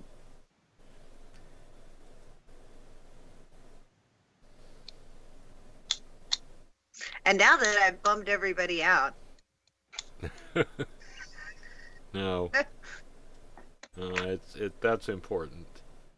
It is important. It is important. But the main point is there's help. And there's somebody out there 24/7 who can help you. I will say this, though. If you call me and say, hey, I got problems, I will send you to a professional, because I care. Especially if I don't know what to do. I'm a fixer. I gotta find somebody that can fix, that can help, because I can't sit by and let somebody hurt like that, you know. If somebody calls me and they're a personal friend, I will do what I can up front. But I too, especially in my off hours, am going to redirect them to the professionals that are on duty. For my own mental health, I have to put up some of those own barriers. Right. And, you know, and they are also the ones sitting there with the resources in front of them. I don't have all of them memorized. So, one of our viewers sent this line. Mocars is an area of Missouri. Missouri's divided up into administrative agencies. Rural Behavioral Health handles 20 counties. Mocars handles a number of counties in extreme north and southeastern Missouri. Behavioral Health Response handles the St. Louis area. ComCare in the Kansas City area. Clark Center has 3 counties, Berry, Dade, Lawrence, that are to the west of Springfield, and then there's the Ozark Center that covers the 4 counties that start at the Quad State down at McDonald County and work their way up the state line. So this is why I was pushing the national line, because it really is countywide how the resources are divided out. Rural here in Springfield covers 7 counties. up in the Columbia area has 10, and then in Arkansas has 8. But we also, from our call center, we cover 3 more with the Clark Center. So we cover a broad area. BHR does a lot of the calls for MoCars as well as for ComCare, but they handle them each as a separate area, as do we. We get a call from the Columbia area or Sedalia. It's handled as a rural central because the resources are so dramatically different. So if you're not sure where a person lives, give them the national number. It can get pretty confusing if you don't know the county and what agency is actually covering it. But MoCars is a big part of our state, so.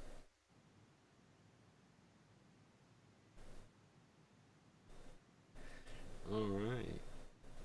Well, guys, kind of been a long day for me. I'm going to say